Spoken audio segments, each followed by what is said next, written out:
On the third night of October, 1897, a surveyor named Ewan Drummond was handed a lantern, a set of keys, and an instruction that troubled him more than any crack in any floor ever had. He was to go down beneath the city chambers of Edinburgh, certify that the foundations were sound, sign his name to a single tidy page, and say nothing at all about the wall. That was the phrase the clerk used. Say nothing about the wall. Drummond had not known, until that moment, that there was a wall to say nothing about. And I will tell you now, before we go one step further down those stairs together, what became of the notebook he carried that week. It was locked in a council drawer for 53 years. When a junior archivist finally opened that drawer in 1950, looking for something else entirely, he read the first 10 pages standing up, read the next 10 sitting on the archive floor, and then walked out into the daylight of the Royal Mile and stared at the pavement under his own feet as though it might open. Because under that pavement, under the busiest street in Scotland, there is another street, a whole one, with house fronts and door lintels and windows that once looked out at neighbours across a lane you could nearly touch both sides of, and hearths still holding their last hundredweight of cold ash. The people of Edinburgh walked over it every day and did not know, because the city had decided, twice and very firmly, that they should not. So settle yourself in, and let the lamp burn low, because this is a long story and a slow one, and it wants telling the way the old town itself was built, one layer resting quietly on another. My own grandmother was born within a mile of that buried street, in a stair off the Canongate, before her family took ship for Canada like so many thousands did, and she used to say that Edinburgh folk abroad dream in stone. If your people came from these islands, from any of the old close-packed towns, this story is partly yours as well, and I will hand it to you the way she handed such things to me, gently, and with all the doors left open. Now, to understand what Ewan Drummond found, you must first understand the peculiar way Edinburgh is made, because there is no city on earth built quite like it. The old town stands on the spine of a long-dead volcano, a ridge of hard rock running downhill from the castle at the top to the palace at the bottom. And the Royal Mile is the road laid along the very crest of that spine. For centuries the city could not grow outward, because it was walled, and afraid, and pressed on all sides by marsh and crag. So it grew upward, and it grew downward, and it grew inward, until it was less like a town than like one enormous building with a street on its roof.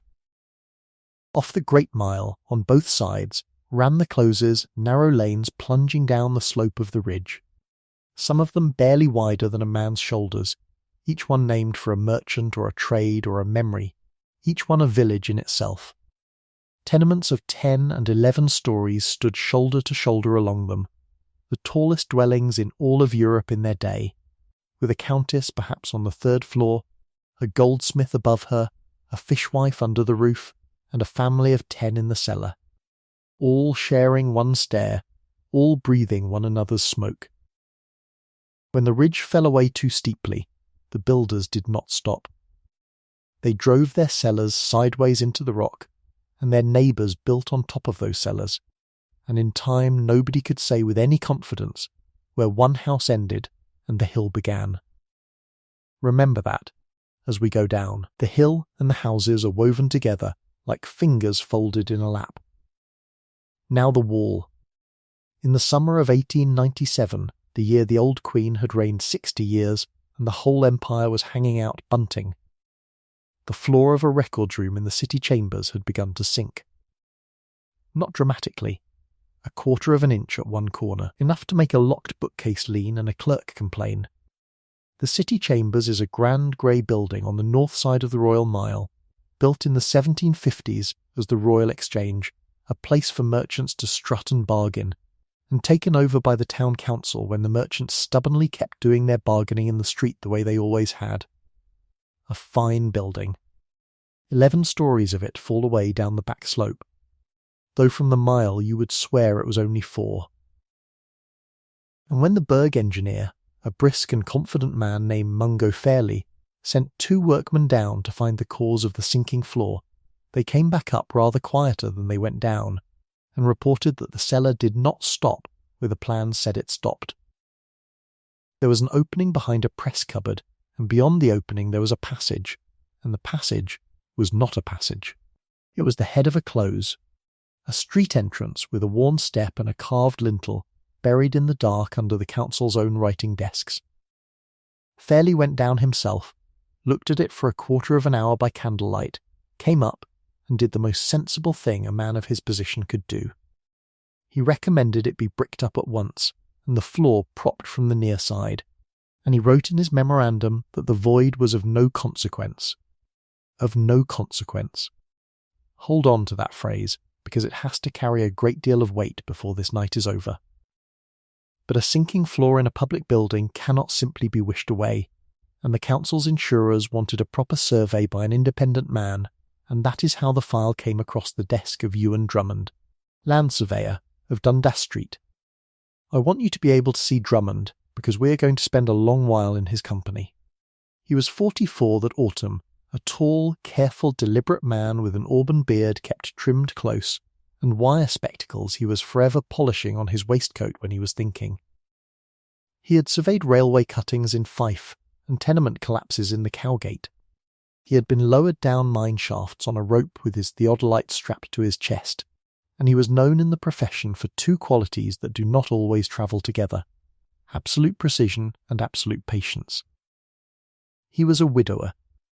His wife had died 6 years before, and he had filled the silence of his house with work, the way careful men do. When the council clerk handed him the keys that October evening and told him to certify the foundations and say nothing about the wall, Drummond polished his spectacles for a long moment and asked in his quiet Fife voice, "What wall?" The clerk, whose name was Petrie, and whose instructions plainly came from higher up, said that Mr. Drummond would understand when he saw it, and that the council's concern was the floor, only the floor, and that the town had no appetite in Jubilee year for stories in the newspapers about what might or might not lie under the seat of its own government. The town wished to be modern. The town wished to be sound. Drummond took the keys and the lantern and said something that Petrie thought was agreement, and was not. He said, "I will survey what is there." That first descent he went alone, which was against his own rules, but the workmen had refused the overtime, and Fairley's office had declined to send anyone. And there are moments in a man's life when curiosity simply outweighs procedure. He went down the ordinary cellar stair first, through rooms full of ledger boxes and broken furniture and the cold paraffin smell of stored lamps. Then behind the press cupboard, which the workmen had shifted aside, through the ragged opening in the Victorian brick, and into air that nobody had properly breathed for 144 years.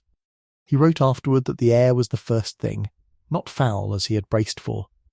Still, dry, faintly sweet, like the inside of an old kist, like paper and tallow and stone dust. Air that had been standing so long it had forgotten how to move.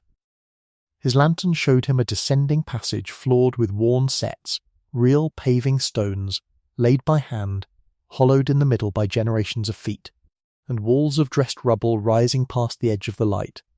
And on the right-hand wall, at the height where a man's eyes would naturally fall, a carved stone panel, and on the panel, in deep 17th century letters softened by nothing at all, because no rain had touched them in a century and a half, a name. Maidlaw's Close. Drummond stood there, he wrote, for some minutes. He was a surveyor. He knew what he was looking at, and he knew it was impossible, and he knew it was not impossible at all, because every man who worked with old Edinburgh knew the rumours, that when they built the Royal Exchange in the 1750s, they had not cleared the ground. Clearing that ground, that woven together mass of rock and cellar and tenement, would have cost more than the building. So they had done a very Edinburgh thing. They had sheared the tops off the old closes, floored over the stumps, and used the remains, the lower stories of homes where people had lived and died for 300 years, as the foundations of the new. Everyone had heard it said. It was in no official account.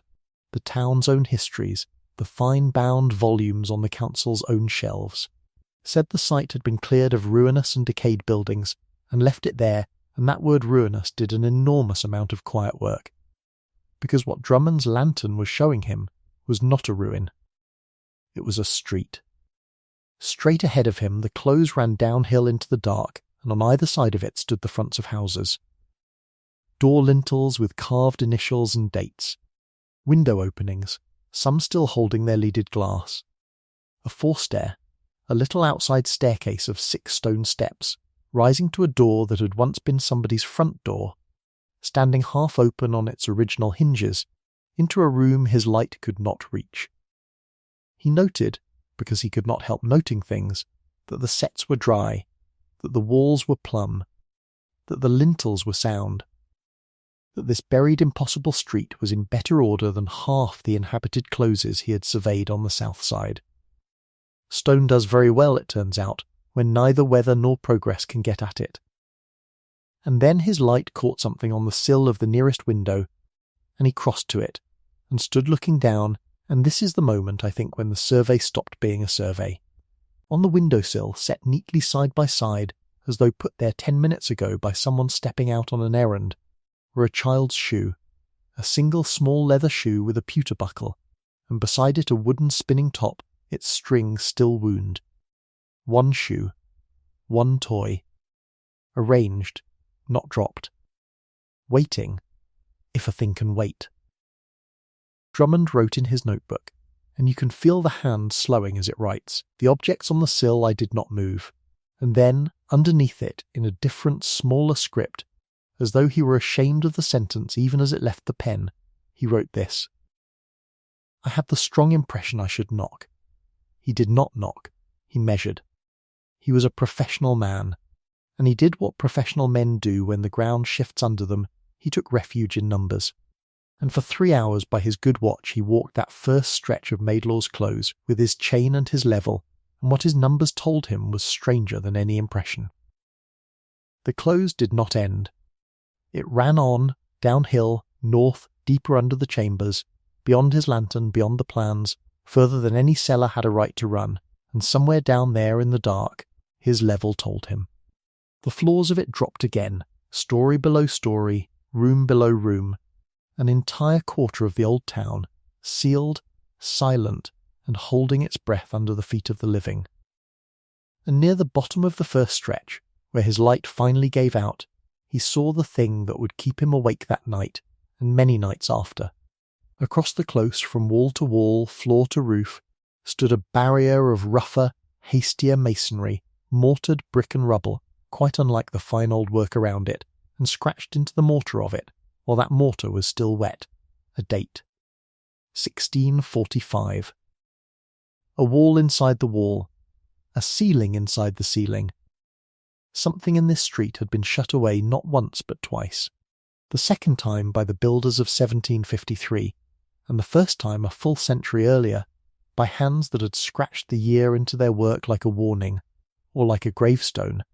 And if you know anything at all about the history of this island, you will know why the skin on Drummond's arms rose when he read that date, because 1645, in Edinburgh, means one thing. It was the year the plague came up the coast and through the ports, the worst visitation the city ever suffered, the year the old town learned exactly how narrow its lanes were. And the version of that year which the town chose to remember, the version in the bound volumes upstairs, is clean and short and very tidy indeed. The sick were removed, it says, to huts on the Bergmuir, outside the walls. The infected closes were cleansed.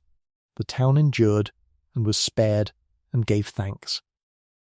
That is the whole of it. 3 sentences for the year that emptied a third of the city. But down in the dark, at the foot of a street that officially did not exist, Ewan Drummond stood in front of 100 weight of 17th century brick that said otherwise, and though he did not yet know a single name of a single soul who had lived behind it, he understood, with the certainty of a man reading his own instruments, that the tidy version and the true version had parted company somewhere, long ago, in this exact place, and that he was standing at the point where they parted. He came up a little before midnight.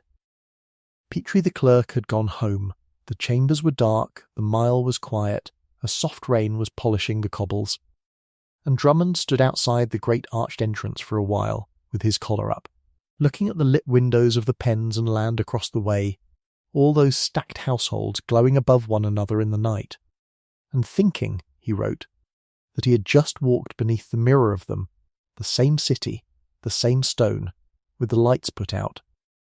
Then he went home to Dundas Street, and did not sleep, and at 6 in the morning he did the thing that quiet, careful, patient men do, which is so much more dangerous than anything a rash man does. He began to make a list of questions, and the first question on the list was this: if the sick were all removed to the muir, as the volumes say, who sealed Maidlaw's Close in 1645, and what were they sealing in? Now, a lesser man than Drummond would have gone straight to the newspapers, and a more obedient man would have signed Petrie's tidy page and gone back to his railway cuttings, and either way you and I would never have heard of Maidlaw's Close. What Drummond actually did was write to the council, in the driest professional language he owned, that he could not certify foundations he had not fully inspected, and that a full inspection would require lamps, ladders, a second man, and 14 days. It was unanswerable, and it was meant to be. The council, wanting above all things a signature on a page, granted him his 14 days on the condition of absolute discretion, and Fairlie's office, washing its hands, lent him no one. So Drummond hired his own second man, and I am glad of it, because the second man kept the better diary. His name was Tam Ogilvy. He was 26, a chainman and lamp carrier who had worked with Drummond on the Fife surveys, a stocky, cheerful, entirely unflappable young man from Leith, with sandy hair and a boxer's flattened nose, and he wrote up each day's work every night at his mother's kitchen table in a 3-penny notebook, in a round schoolboy hand, with the spelling of a man who read only what he had to and remembered everything he saw. Where Drummond recorded measurements, Tam recorded wonders. It is from Tam that we know the sound of the place, or rather the lack of it, the way their boots rang and then stopped ringing, as though the street took each sound and folded it away. It is from Tam that we know about the stillness of the air on the skin, and the way their 2 lanterns made the window openings across the close seem to move, so that both men, without ever saying it aloud, fell into the habit of nodding to the houses as they passed, the way you would nod to a room full of sleeping people whose names you did not know. And it is from Tam that we have the first plain inventory of what the close held, set down without a scrap of poetry, which is why it reads like poetry. Ground floor, first house east side, he wrote on the second day. 1 box bed, panels carved. 1 cradle, oak, empty. 1 girdle for baking, hanging at the hearth. 1 pair of woman's patterns by the door. Ash in the hearth undisturbed. Whoever went quick, and took little, and meant to come back. Meant to come back. Tam Ogilvy was no scholar, but in 4 words he had put his finger on the exact thing that separates Maidlaw's Close from every ruin and every excavation you have ever heard of. Ruins are what people abandon. This was not abandoned. This was left. The way you leave a house in the morning with every intention of returning by dark, and then the door was closed behind the leaving, and then the door was buried, and the morning simply never arrived. For 14 days the 2 men worked their way downhill, house by house, room by room, chaining and levelling and listing. The close proved to be some 90 yards of street, stepping down the slope in shallow flights, with 11 dwellings opening off it on the east side and 9 on the west, some of 1 room, some of 4, and beneath them cellars, and beneath the cellars in 3 places older cellars still, cut square into the living rock, which Drummond dated by their tooling to the 1500s. 3 centuries of ordinary life, stacked like blankets in a press. They found a cobbler's forms, still smelling faintly of wax, ranged by size on a shelf. They found a wig block wearing no wig, a mirror of polished steel gone soft grey, a shelf of pewter plates sitting in rows. In 1 first-floor room they found the walls painted, actually painted, with a running pattern of vines and pomegranates in red and green, bright as the day the brush left them, because darkness is the kindest keeper of colour there is, and Tam stood so long looking at the painted room that his lantern scorched a beam and Drummond docked him an hour's pay, and wrote in his own notebook that evening that the fault was truly his own, for he had been looking just as long. Lower down, the houses told poorer stories, and told them just as clearly. There was a single room on the west side, a porter's dwelling by the ropes and creels still hanging in it, where the sleeping arrangements were a shelf bed built along the whole gable, boarded like a ship's berth, with a second shelf above it and the sockets of a third. 3 tiers for one family, and scratched into the boarding of the lowest berth, in a child's uncertain capitals, a row of names half worn by the sleeves of the sleepers, and Tam copied what could be read of them, and they are the names of nobody history will ever otherwise mention, and I will not pretend they can all be made out, but the first one can. It says Wedand, and whoever Wedand was.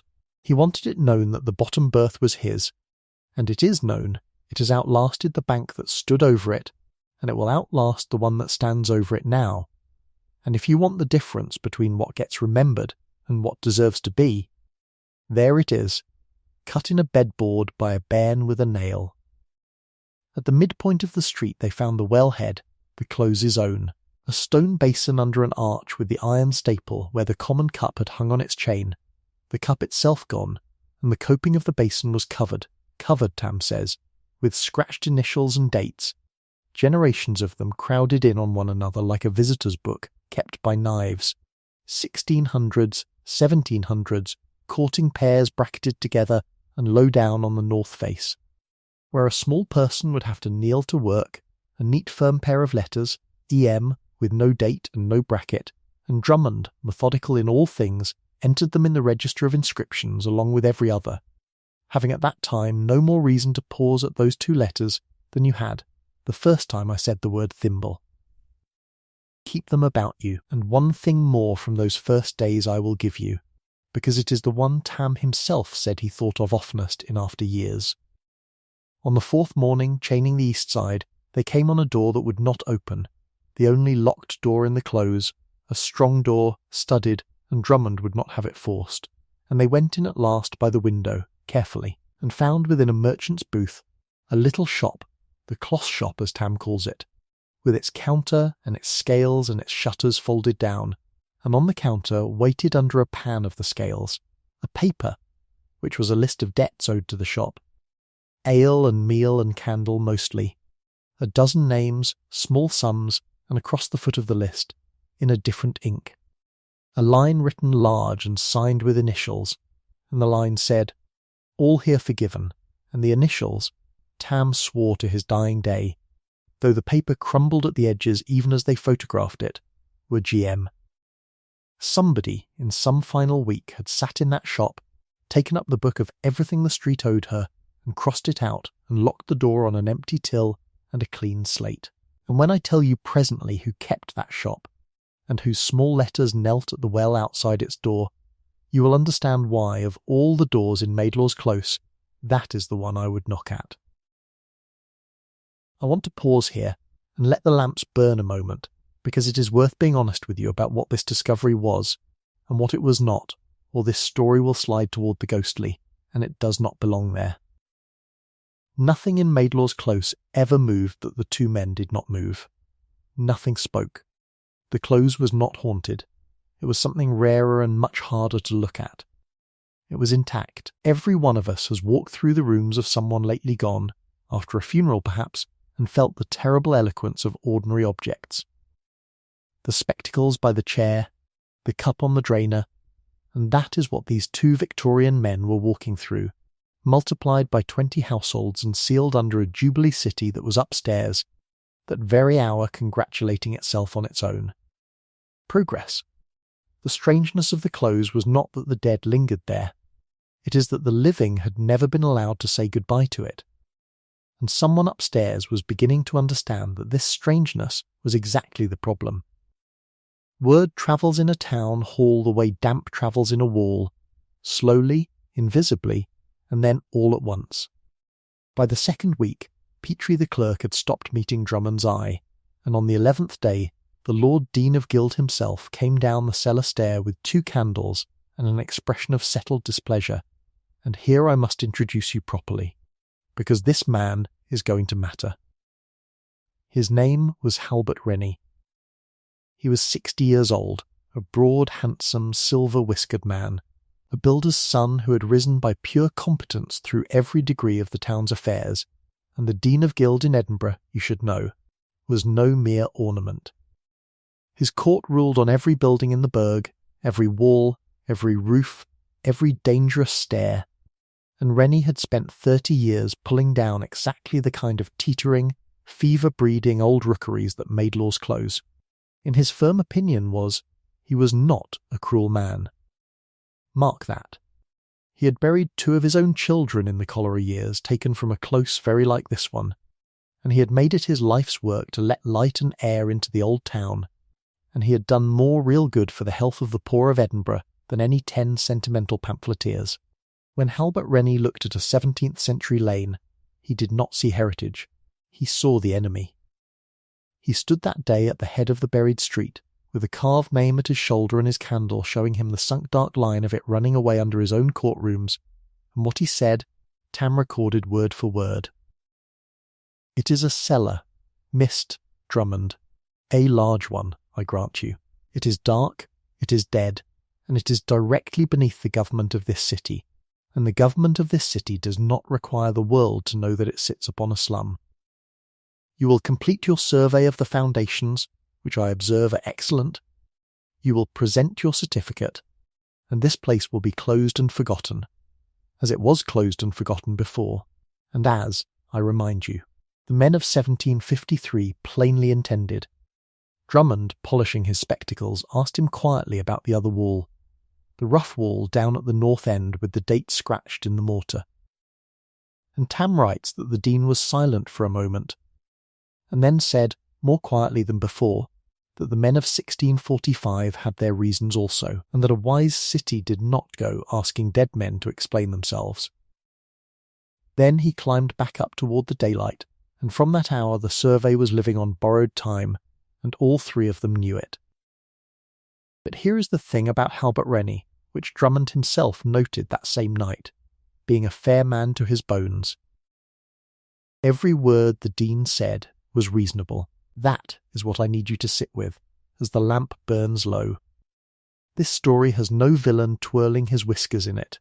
It has a good, capable, grieving man who believed that the kindest thing you can do with a painful past is to stop feeding it, set against a careful, stubborn, grieving man who believed that a fact, once found, is owed its daylight, and the whole quiet war that is coming, the war for one buried street, was fought between those 2 beliefs, as it always is, in every family, in every country, in every heart that has ever owned a locked drawer.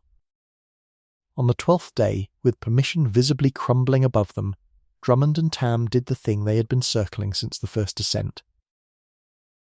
They walked down the whole stepped length of the close, past the houses they now knew door by door, down to where the street ended at that barrier of hasty mortared rubble, with 1645 scratched at a man's eye height, and they set their lanterns down, and Drummond laid his open palm flat against the old mortar, the way a doctor lays a palm on a chest, and Tam, behind him, holding up his light, said the sentence that I would put on the poor lad's gravestone if I could, because it is the whole of this channel and half of all history in 11 words.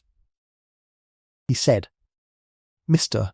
Drummond, sir, a man does not date a wall for himself. Think about that. You scratch a date into mortar for one reason only, so that someone after you will know when, and a message for after is a message that expects an after. Whoever built that barrier in the killing summer of 1645 in a city dying at the rate of a household a night had stopped in all that terror and taken a nail or a trowel point and written the year. Not a warning. Warnings say keep out, and there was no keep out anywhere on it, just the date, like the top line of a letter, like the label on a parcel put away in a loft, like the beginning of an explanation that someone, someday, was trusted to come and hear the rest of. Drummond took his palm off the wall and stepped back and stood looking at it with his hands folded, for so long that Tam's arm ached with the lantern. And then he said, "We will not open it, not like this, not with 2 candles and no names. A wall like that is not to be broken, Tam. It is to be answered." And to answer it, he said, turning back up the long dark street toward the stair and the sleeping city, "We must find out who built it, and the men who could tell us have been dead 250 years, so we will have to learn to hear them." Which meant paper, which meant the archives, which meant, though Ewan Drummond did not yet know her name, the 3rd member of this little company of the stubborn, a woman sitting at that very hour 3 streets away in a basement full of parchment, with a shawl over her shoulders and a cold cup of tea at her elbow, who had spent 11 years waiting for somebody to ask her exactly the kind of question that was about to come through her door. Her name was Isobel Tarrant, and if there is any justice in the way cities hand out statues, she ought to have one, a small one, seated with a magnifying lens in her hand. She was 39 years old that autumn, the daughter of a Musselburgh schoolmaster, and she held the post of assistant keeper of the Burgh records, which meant, in the Edinburgh of 1897, that she did the entire work of the department while a gentleman upstairs held the title, signed the letters, and attended the dinners.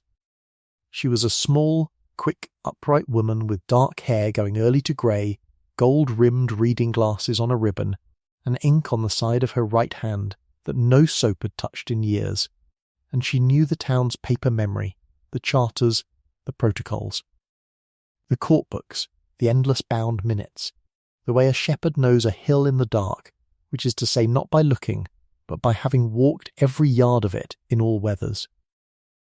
Drummond came to her, that first morning, sideways. Discretion still bound him, so he asked, generally, professionally, what records survived concerning the building of the Royal Exchange in the 1750s.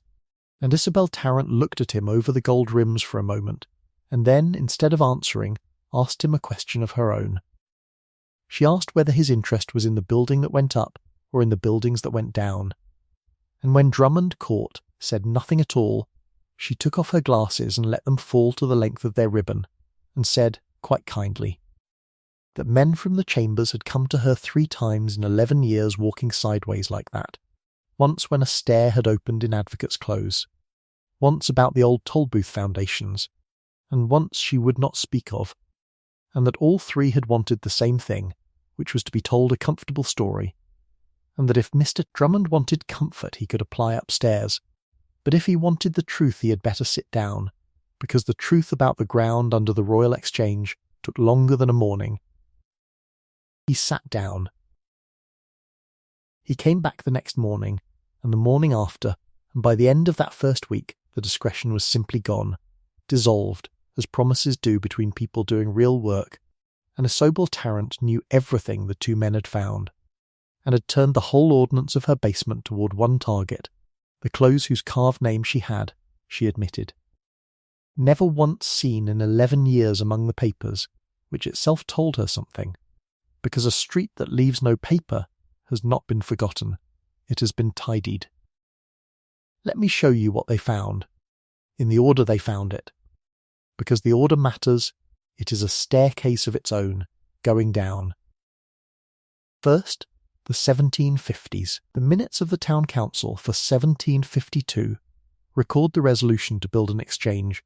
The site is named, and the properties to be acquired are listed close by close, and there, black on white, is Maidlaw's Close, 20 dwellings, with the names of the owners to be compensated, and a valuation, and the phrase that Drummond already knew from the printed histories: ruinous and decayed buildings.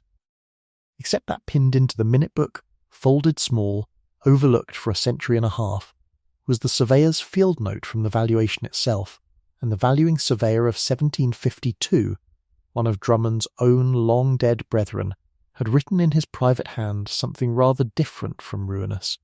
He had written, sound stone throughout, roofs wanting only slates, the close close-headed and dry, tenants few and poor, and then, in the margin, 5 words with a line under them. They will not go in. Who would not go in? The tenants, to their own houses in the close where they held their leases. In 1752, 107 years after the plague, with every practical reason in the world to occupy sound dry rooms in the crowded heart of a crowded city, the poor of the Royal Mile, who occupied everything else, who slept 10 to a floor in worse, would not go down Maidlaw's Close past a certain point. The lower third of the street, the surveyor noted, stood empty and had stood empty beyond living memory, and the folk of the upper third kept, he wrote, a lamp burning at the mid-stair head, an oil lamp on a bracket, tended in turns by the households, at their own cost, and this in a quarter where oil was dearer than ale, and when he asked them the purpose of the lamp, an old woman had told him it was so that the street should never be dark all the way down. So that the street should never be dark all the way down. Isabel Tarrant read that field note aloud twice, Tam records, and then the three of them sat in the basement quiet for a while among the parchment smell, thinking, each in their own way, about a lamp economy running for a century, handed mother to daughter, long after anyone could say precisely what it was for, and I will tell you what I think, and you may keep it or leave it. I think there is no such thing as a street that forgets. There is only a street where the remembering has worn so smooth that it looks like habit. They kept the lamp because their grandmothers kept it, and their grandmothers kept it because their grandmothers had stood in the daylight at the head of that close in 1645 and heard the masons working at the bottom of it. And some things go too deep for stories and come out as housekeeping. Second, then, the 1640s, and here the paper trail did the thing Isobel had feared it would do. It stopped. The town council minutes for the plague year survive. They survive to this day. You may go and be shown them, and they are full of the machinery of catastrophe, orders for the cleansing of infected houses, for the erection of the huts on the Bergmuir, for the wages of the officers appointed over the sick, and in all of it, in the worst year the town ever knew, the word Maidlaw appears exactly once. One entry, in the last week of August 1645, and the entry has been scored through. Not blotted, not corrected. Ruled out, deliberately in a different ink, by a later hand, and beneath the scoring you can make out perhaps 8 words. And the three of them stood over it with Isobel's great lens, taking turns, breathing carefully, and the words they could agree on were these. Anent the wall bigot at, and then the scoring goes too deep, and then, further along, clear of the worst of it, at the common charge. Anent means concerning. Bigot means built. Concerning the wall built at.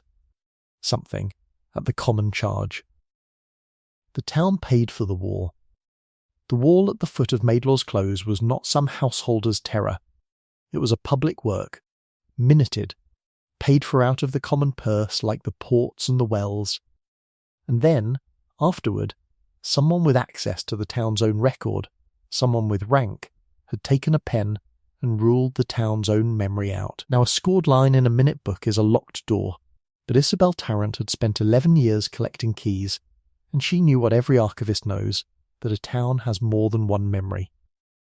The council remembers with one book, but the kirk remembers with another, and the kirk's memory is kept by parish, by session clerks, by men counting souls rather than shillings, and the parish records of the old town, the baptisms, the marriages, the mort rolls, the session minutes, had come down the years by a rougher road, scattered through vestry presses and manse attics. And some of them, she knew, had never been called for by anyone in her lifetime. It took her 9 days. 9 days of dust and ladders and letters to session clerks, while overhead the council's patience thinned and Rennie's court sent down 2 more reminders about the unsigned certificate, and on the 9th day, from the bottom of a deed box in the care of a parish that shall stay nameless here, because its present clerk was kind to her against his instructions, Isabel Tarrant lifted out a 4to volume bound in stained calf, watermarked.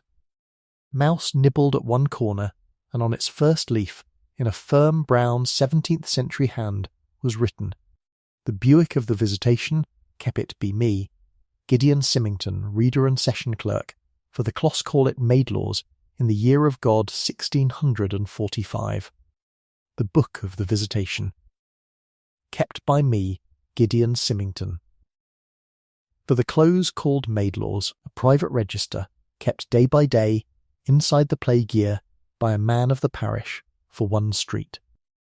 Isabel carried it back to her basement wrapped in her own shawl, Tam tells us, holding it against her the way you carry a child that has fallen asleep on a journey.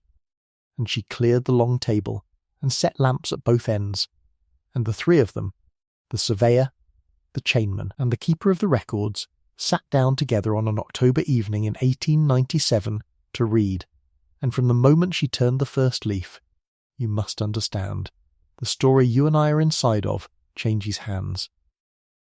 Up to here it has been Drummond's story, a story about finding. From here down it is Gideon Symington's, a story about what was found, and it begins, as all his entries begin, with weather and a name. Fair morning, he writes, at the head of that first page, the 6th of June, 1645. Fair morning. The sickness is come to the Closs. It is in the house of Grizzle Marwood, merchant's relict, at the foot of the stair. God keep her, for the town will not. God keep her, for the town will not. 8 words at the common charge of one man's conscience, and 2.5 centuries later they came up off the page, Tam wrote that night, like a hand taking hold of your hand. And now, before we go down that last staircase together, the one made of paper, build the close in your mind one more time, but lit now, and loud, and living, washing strung between the windows, hens at the mid-stair. The lamp bracket empty and unneeded in the June light, because it is the 6th of June, 1645, a fair morning, and at the foot of the stair in a house with a carved lintel and a cradle of oak, a widow called Grizzle Marwood has just risen, and crossed her room and opened her shutters for the last ordinary time. Grizzle Marwood was 51 years old in the summer of 1645, and she had lived in Maidlaw's Close for 30 of those years, first as a bride, then as a mother, then as a widow, which was the common staircase of a woman's life in that town, and she had come down it with her chin up. Her husband had been a cloth merchant in a middling way, trading Scots plading out through Leith to the Low Countries, and when a fever took him 9 years before our summer, the trade guilds being what they were, Grizzle could not carry on the business in her own name, so she carried it on in no name at all, quietly, from her ground-floor room at the foot of the mid-stair, buying webs of cloth from weavers who trusted her eye, and selling them on to skippers who trusted her word, and everyone in the parish knew, and nobody in the parish said, because that, too, is a kind of kindness. She had 2 living children. The elder was a son, Ninian, 24 that year, and he was the pride and the ache of her days, for he had gone out 2 years before as a factor's man to Rotterdam, where the Scots merchants kept their staple and their kirk, and letters between an Edinburgh close and a Dutch quay in wartime came seldom, and thin and out of order. The younger was a daughter, Euphemie, which the whole street softened to Effie, 10 years old, quick as a linnet, with her father's dark eyes, and the fixed conviction, that summer, that she would shortly be tall enough to light the stair lamp without the stool, a matter she tested against the doorpost weekly with a bit of chalk. In Grizzle's house besides there was Jeanette, the serving lass, 17, an orphan of the parish whom Grizzle had taken on half for the help and half for the feeding of her, and in the cradle of dark oak by the wall there was nobody, and there had been nobody for 9 years. But some furniture is not kept for use. You know that. Every house you have ever loved has one drawer, one chair, one small coat on a hook, kept past all sense, because to part with it would be a second parting. So there is the household at the foot of the mid-stair in the first days of June, and above and around it, stacked up 10 stories into the smoke and falling away down the slope toward the loch, the close itself, and I wish I could keep you there a while in the plain daylight of it, because it was, for all its darkness and its stinks, a living thing, with washing strung window to window like signal flags, and hens complaining at the mid-stair, and the well-women going down with their stoops in the cool of the morning, and the cobbler hammering under his sign, and the painted room upstairs where the vintner's wife gave her suppers, and children pouring down the sets at all hours like water finding a level, Effie generally in the van of them. 200 and some souls in 20 doors on 90 yards of stone. Remember them like that, please, not as what is coming, as what they were. Because on the 6th of June, a fair morning, Johnette came back from the flesh market with the meat and no colour in her face, and said there was word in the booths that the sickness was in Leith, brought in the ships, and folk were saying the ports would be shut, and Grizel, who had lived through visitations before, 1624, 1636, did the arithmetic that every householder in the old town did that week. Leith is 2 miles off. The mile between the castle and the palace is one long market. It is already here. She was right. It was already in the house.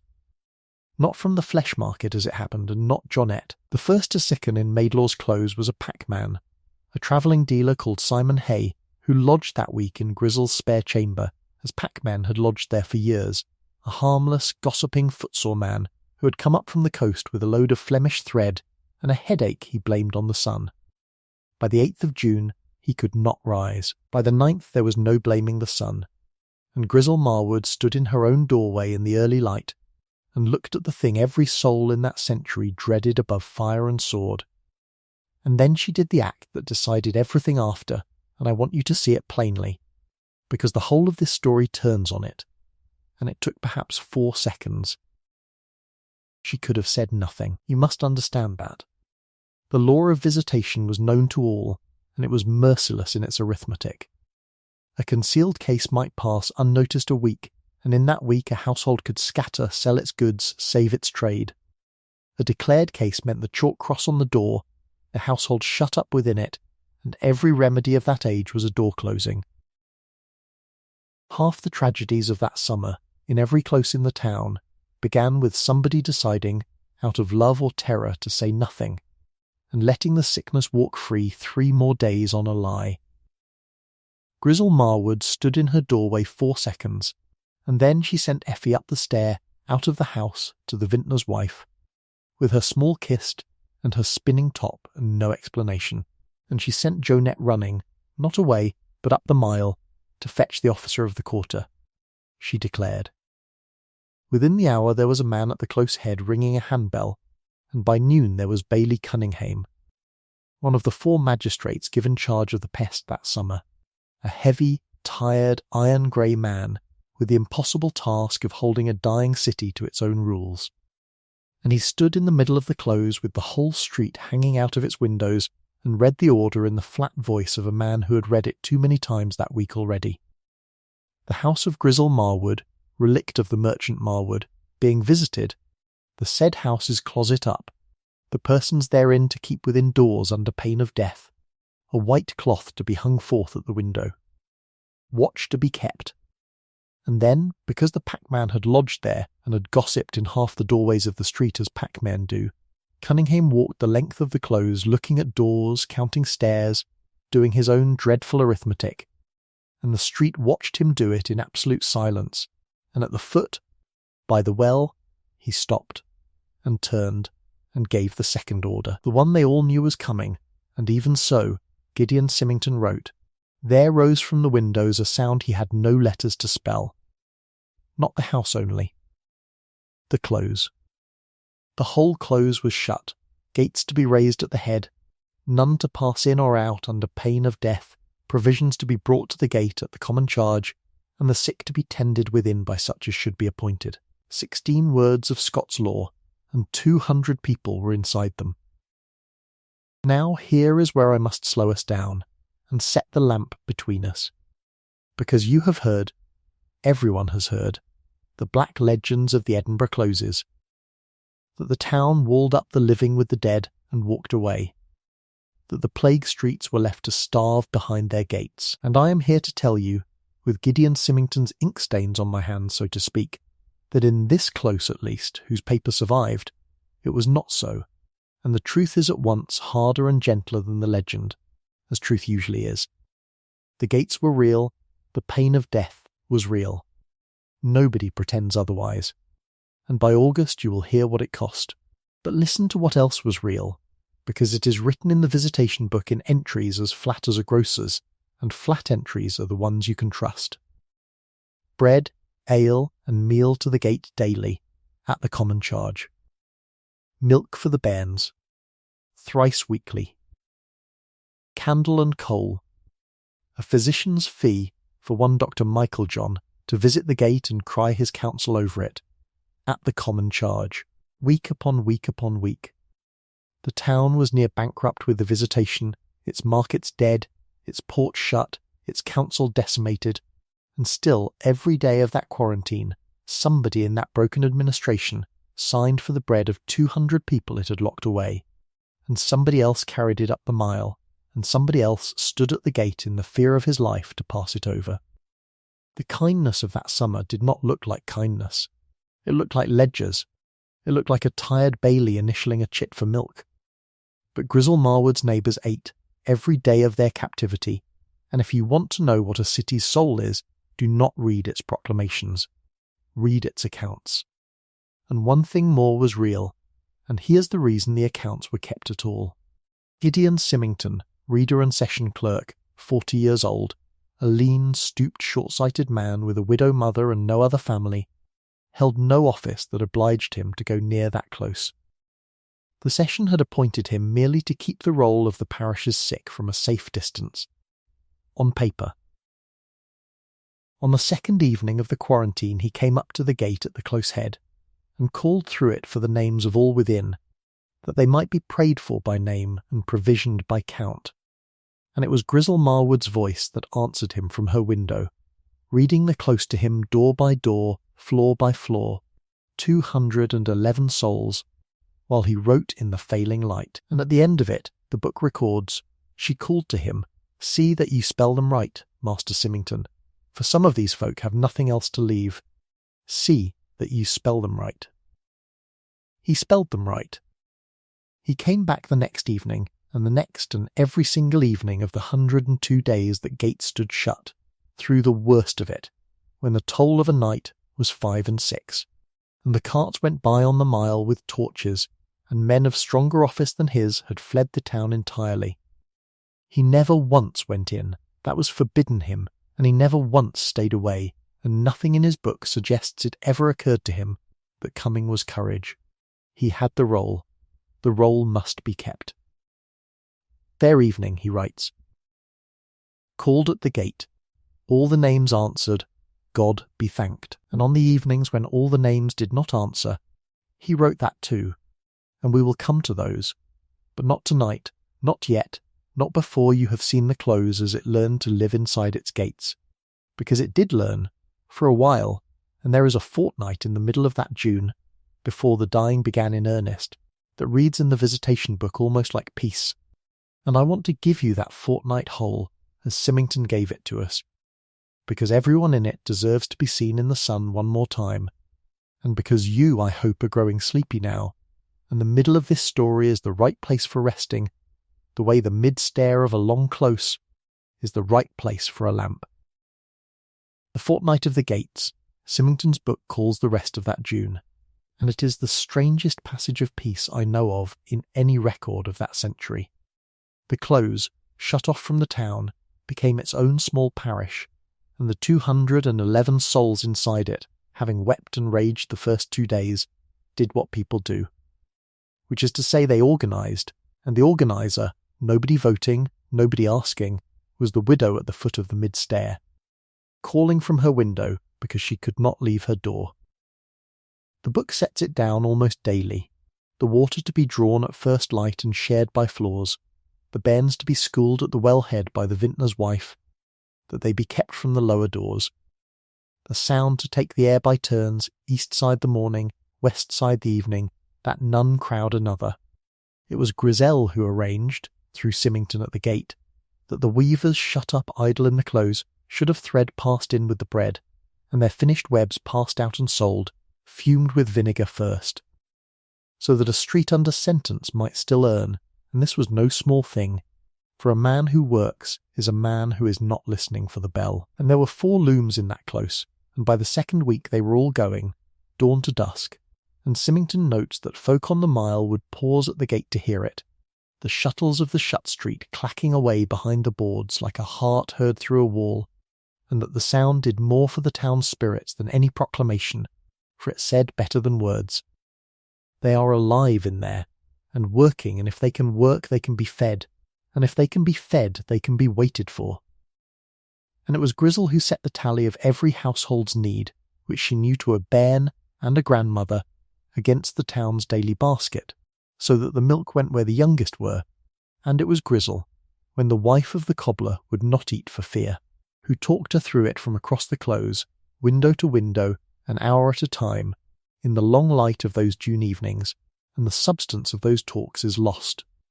All but one line that a neighbour repeated to Symington years after, and he added to the back leaves, where he put the things he could not justify and could not leave out. Fear is a lodger, Bessie. It pays no rent, it fouls the room, and it leaves the moment you stop cooking for it. On the second Sabbath of the quarantine, the minister came down from the kirk after his own service, in his gown, with his precentor, and stood in the open mile before the gate of Maidlaw's Close, and held worship there in the street, the close at its windows in their best such as they had, the psalms lined out by the precentor and sent back doubled, from the well-head, from the stair-mouths, from 10 stories of open shutters, and the townsfolk going by stopped, and then stayed, and then sang, so that the quarantined and the free ended that morning singing the same psalm on the 2 sides of a plank wall, and Symington, who was there with his roll as always, wrote that the psalm was the 121st, I will lift up mine eyes unto the hills, and that he had heard it sung better but never truer, and that when it ended, the folk within did not call out to the folk without, nor the folk without to the folk within. They only stood a moment, all of them, in the June sun, and then went in to their dinners on both sides of the wall, and he adds, in his dry way, that he counted this the most orderly Sabbath the parish had kept in his time as clerk, there being nowhere for anyone to stray away to. And on midsummer night the close grew by one, for the cordoner's wife, who had been carrying her first through all the terror of that month, came to her time 3 weeks early, frightened into it, the howdy said, and the howdy, the midwife, was inside the gates, thank Providence, having lodged with her sister in the close the very week the order fell, and the labour ran from the gloaming to the small hours, with half the women of the street on the stairs outside the door in the old way, and at 2 of the morning, Symington's book records, was born within the gates a daughter, sound and loud, and you may take that word loud as the clerk's one concession to what the whole. Close reported, which is that the bairn's first cry went up the shaft of the street in the midsummer half dark, and was answered spontaneously from 40 windows with a cheer, the first sound of joy that street had made since the handbell, and the cheer was heard out on the mile, and misunderstood, and for one horrid hour the rumour ran the town that the pest close had broken its gates, until the truth was got by the watch, and the truth ran after the rumour and outran it, which truth so rarely does, and by morning half the taverns of Edinburgh were drinking the health of a shoemaker's daughter 1 night old. She was baptized at the gate on the Sunday, the minister on the free side, the father holding her up on the shut side. The water passed through in a luggy on the basket rope, and she was given the name Marjorie, for the howdy that brought her, and the session waived the fee, and the town, unasked, minuted a gift, to the bairn born in the visitation, 5 merks against her marriage portion, from the common purse, and there she is in the roll ever after. In the count Symington cried at the gate each evening, 212, and when the count came to be made in the autumn, and the subtraction with it, the book notes her still, in the plus column, 1, born within. And I have thought often that of all the entries in that terrible ledger, hers is the one that made the keeping of it bearable, the single figure on the right side of the line, the proof that the close was a street still, and not only a sentence, that even shut, even watched, even waiting, it could do the ancient work of streets, which is to hand life along. Effie, meanwhile, Grizzle governed by voice and pulley, as I have said. The child was 2 doors up with the vintner's wife, forbidden her own threshold, and mother and daughter learned that summer to live on a rope line strung window to window, the kind the clothes used for washing, and small things went back and forth along it in a knotted kerchief. A comb, a riddle written out, a sprig of rue, the spinning top when it wanted mending, and their two voices met in the middle of the air over the sets each morning and each night. And of everything in the visitation book, the entry I hold hardest is the plainest one. The bairn Marwood spins her top at the stairhead each forenoon, that her mother may hear it from within. The top, you understand, was the report. As long as the top hummed on the sets, all was well, and the sound of it carried down through the open shutters to a woman standing in a shut room beside an empty cradle, and that hum, some mornings, was the whole of their conversation, and it was enough. And the chalk mark on the vintner's doorpost, for Effie carried her great project into captivity with her, as bairns blessedly do, and the vintner's wife, a schoolmistress now by order of the close, made a lesson of it, measurement, and the marks climbed the post that summer in a ladder of dated strokes, and the door of the vintner's house, when Tam Ogilvy photographed it in 1897, still had them, faint but past argument, 11 little lines with the ghosts of figures beside them. Stopping at Midsummer's Height, and Isabel Tarrant, matching the strokes to the book, wrote in her catalogue that the door ought never to be cleaned, and it never has been. And it was in that same school of the Wellhead, one forenoon of the fortnight, that a certain small scholar set to practise her letters, and finding chalk on stone too impermanent for her taste, borrowed the schoolmistress's paring knife and cut her initials, low on the north face of the coping where a kneeling bairn could reach, neat and firm, E.M., no date, no bracket. The letters a surveyor would enter in a register 2.5 centuries on, with no more reason to pause at them than you had, once, hours ago, at the word thimble. She was scalped for the knife, the book notes, and the letters stayed, and they are the only mark Eupham Marwood ever made on that street with her own hand, and the street has kept it, the way it keeps things, without comment, in the dark, for whoever comes down next with a light. So there is your fortnight, and a few days over, looms going, psalms doubled over a wall, a bairn crying down 40 answers, chalk climbing a doorpost, a top humming on the stones each forenoon, a whole street learning to be a ship at sea, provisioned from the shore, sailing at anchor. And I have given it to you at this length, when the book itself gives it barely 2 pages, because you are lying now where they lay, in the dark, in the middle of a story whose ending you cannot govern, and I wanted you to know what people are, what they reliably are, in that place before I tell you the rest. And because sleep, they say, comes kindest on a true picture of courage, and there is none truer in all the paper I have ever handled. Sleep now, if it is taking you, and the clothes will keep till morning. It is good at keeping, but if you are still with me, wick trimmed, here is the rest. It could not hold, and you know it could not, and I will not pretend to you that it held. On the 29th of June the packman Simon Hay died. The first name in the close's mort roll, and Symington wrote his trade and his home parish beside his name, a stranger, set down as carefully as any burgess. Jonet the serving lass followed him within the week, 17 years old, an orphan of the parish, and against her name the clerk wrote, a good lass, and for one word to force itself like that into a register kept as dry as that one, you may judge what the writing of it cost him. And July came in hot, and the sickness went out of the shut-house at last, as it always did in the end. No one then knew how, and began to walk the lower doors of the close, and the entries change, and I will give you the shape of that terrible 6 weeks, but not the anatomy of it. Because you did not come to me tonight for horror, and the dead of Maidlaw's close are not exhibits. The toll of a night was 1, then none, then 3, then 5. The lower third of the street, the crowded, poorest doors nearest the well, took it worst, as the poorest doors always did. The vintner died, whose wife schooled the bairns. Dr. Michael John cried his remedies over the gate until his voice went, and they were the remedies of that age, and they saved nobody, and he came anyway, every second day, because coming was all he had. And into the middle of that furnace, in the last week of July, walked the one man in this story who chose it freely, and his name was Patrick Muir, and I would have you remember him.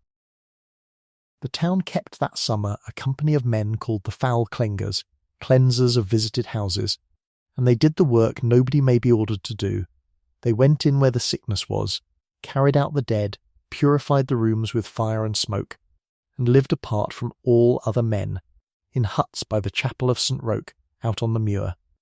And they wore, so that all might give them room, long gowns of grey with a white St. Andrew's cross stitched on the breast and the back. Some were paid volunteers, some were pardoned men working off a sentence. And history has been pleased to remember them, when it remembers them at all, as a kind of grim livery of death, and history should be ashamed of itself. When the dying in Maidlaw's Close passed what the households could manage, the council's minute, still legible, unscored, appointed and paid one clenger to enter and remain, and the book records that the overseer of the clengers asked for a man to go in, knowing the man who went in would bide inside the gates until the visitation ended, one way or the other way, and Patrick Muir stepped out and said he would go. And the only reason we know anything else about him at all is that Symington, meeting him at the gate that first evening, asked him, clerk-like, his age and parish for the role, and then, human-like, why he had offered, and set down the answer. Muir was 33, a Canongate man, a pardoned smuggler, and his answer went into the book in his own Scots, word for word, I hae been lockit up my soul. Maester clerk, I ken what it is when naebody will come in. I have been locked up myself. I know what it is when nobody will come in. So he went in his grey gown with the white cross, and the clothes which had flinched from the sight of that livery all summer learned inside a week what it actually meant when it was worn by the right man. It meant the dead were carried gently, and at night that the bairns should not see. It meant the worst rooms were faced first, and faced alone, so no householder had to. It meant somebody strong and calm and already past fear stood in the middle of the street each morning, where everyone could see him from their windows, drawing water, mending the pulley lines, whistling, Symington says, whistling badly, the same 3 airs over and over, until the sound of bad whistling became, for 200 people, the sound of the world still turning.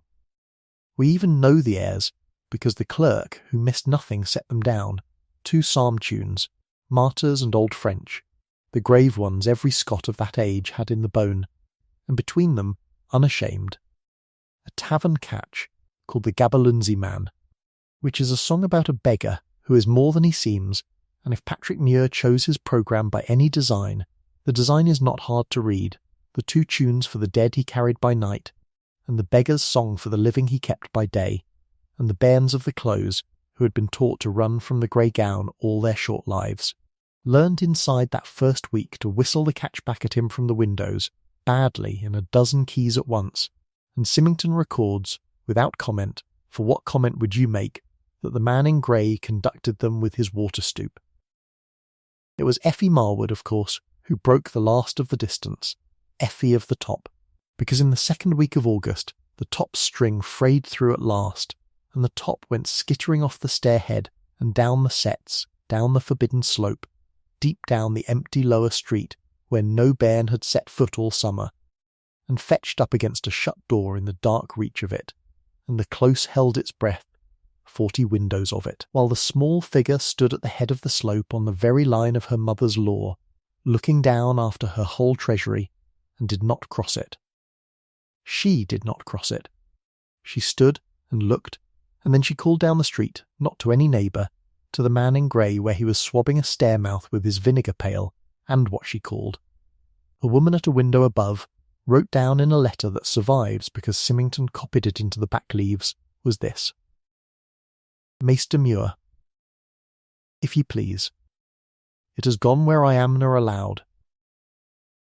And Patrick Muir set down his pail and walked down the empty street where only he could walk, and gathered the top out of the shadow of the shut door, and turned it in his fingers a moment, and then, before he brought it back, he took from inside his gown a length of whipcord, the clenger's cord, the very stuff he used about his terrible trade, and there in the middle of the close, in his grey gown with the white cross, in the sight of every window, he cut it to length with his knife, and knotted on the new string himself his big scarred hands going slow and certain, and wound it, and walked up, and set the top spinning on the stones at the stair head as sweet as a whipped hoop, and bowed to the child from the regulation distance, and went back to his pail. And from that forenoon the top's report resumed, on a Klenger's cord, and I ask you to hold that small picture as long as you can tonight. Because histories of plague are histories of counting, and they must be, but somewhere inside every figure in every mort roll in Europe there is a moment like this one that nobody counted. A frightened child, a marked man, a toy restrung with the cord of the dead cart, kindness crossing a line that terror had drawn, crossing it carefully, at the right distance, in the only direction it could lawfully cross. And if you want a single image for what that summer was actually like, behind the legends, under the tolling, it is not the cart, and it is not the cross on the door. It is the top, humming, on a string that had been meant for other work. The night burials I will give you in one sentence each, for they deserve the dignity of brevity, and Symington gave them little more. They were done after midnight, by lantern, Muir and one other Clenger sent in for the worst fortnight, a silent man whose name the book gives as Webster and history gives as nothing else. They were done down the slope, in the deep old cellars cut into the rock, dry and cold as any kirk vault, with lime, and each body wrapped in its own linen where the household could spare it, and in the town's canvas where it could not. And they were done, every one, with the household at the window above, and Muir standing at the cellar mouth when it was finished, hat off, waiting, until the minister on the free side of the gate, told by Runner, had read the words, and the window had said its amen. And only then did the lantern move again, and the clothes learn to sleep through it. And that sentence, the clothes learn to sleep through it, is the most terrible and the most merciful line in the whole Visitation book, and it is both at once. And that is the truth of that summer, and of most summers of the kind, in every century, in every country.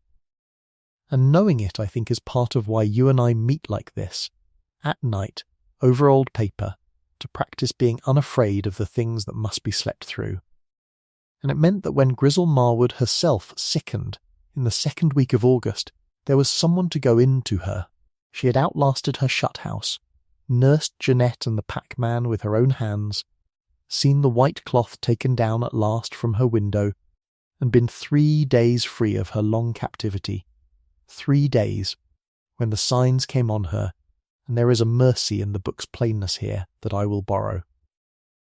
She took to her bed on a Tuesday. On the Wednesday she called from her window for Master Symington, and what passed then took the whole evening, and it is the reason this story exists. She dictated, and he wrote, at the gate, at his little folding desk, in the failing light, with the whole close silent above them listening, because there was no privacy in that street all summer, and by then nobody pretended otherwise. She dictated a letter to her son. Ninian Marwood, factor's man, at the sign of the Golden Anchor, Rotterdam, my dear son. I will not read you all of it, though we have every word, because some doors you and I may stand at without going in. But you should know that it is not a sad letter. It is a letter of instruction, brisk as an invoice down its whole first page, the debts owed her and by whom, the webs of cloth in the cellar and their worth, the lease, the plate. What was Effie's and what was his? A merchant's daughter setting her books in order, and only at the foot of the page, the accounts all squared, does she permit herself, and even then she is brief, and I will give you only the last of it. Be good to your sister, who has been brave in a hard place.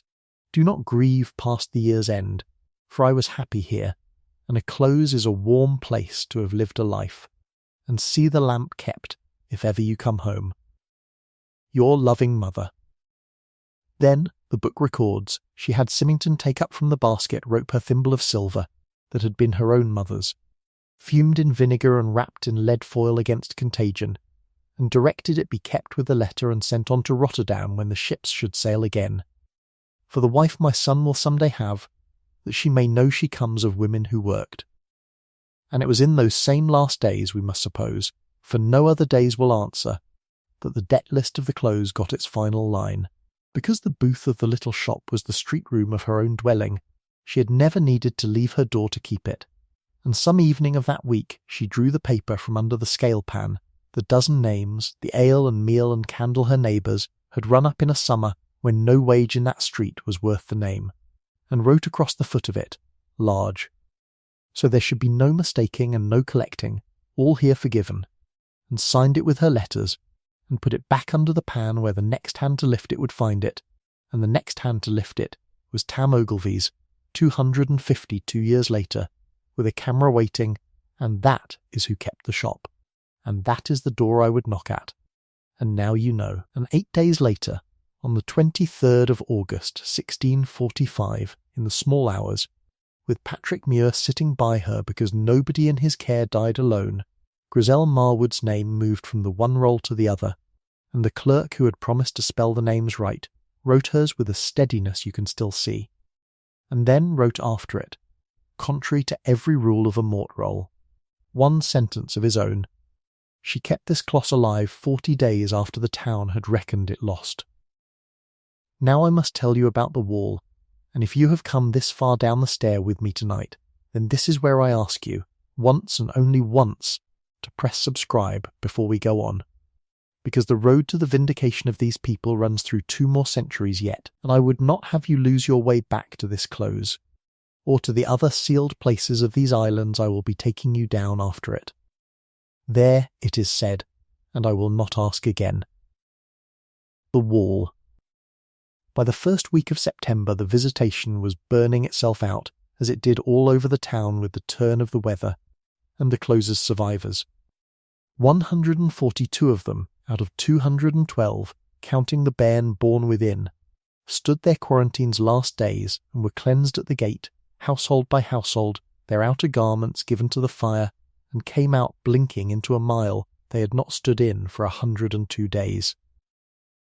But 70 had not come out, and here the town met a problem it had been dreading all that calamitous year, and the problem was this: the kirkyards were full.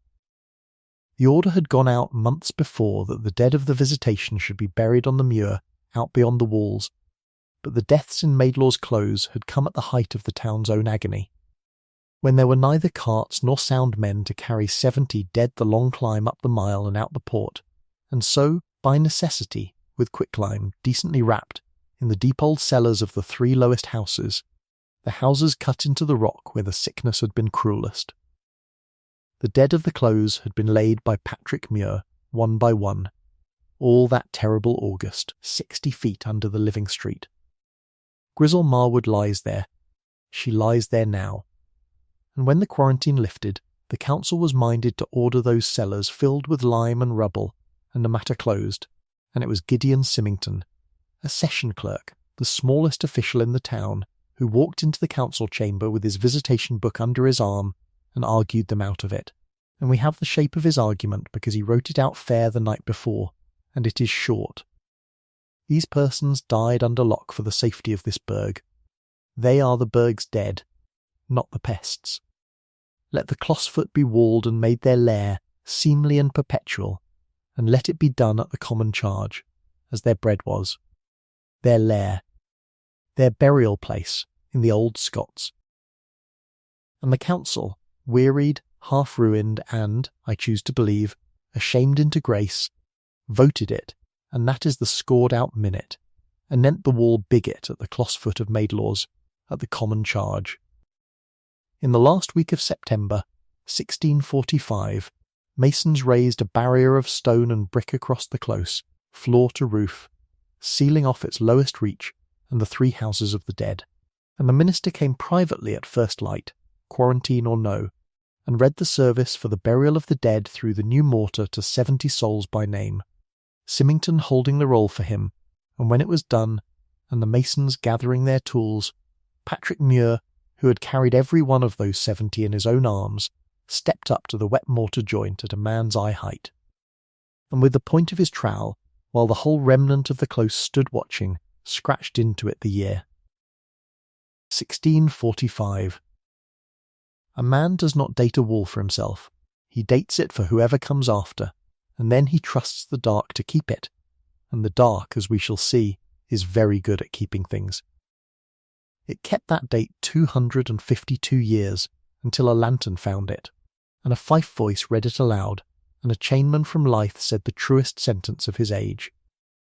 And upstairs in the Jubilee City, in a basement full of parchment, on an October evening in 1897, Isabel Tarrant closed the Buick of the Visitation with both hands flat upon its cover, the way you close a door softly in a sleeping house, and for a long time none of the three of them said anything at all.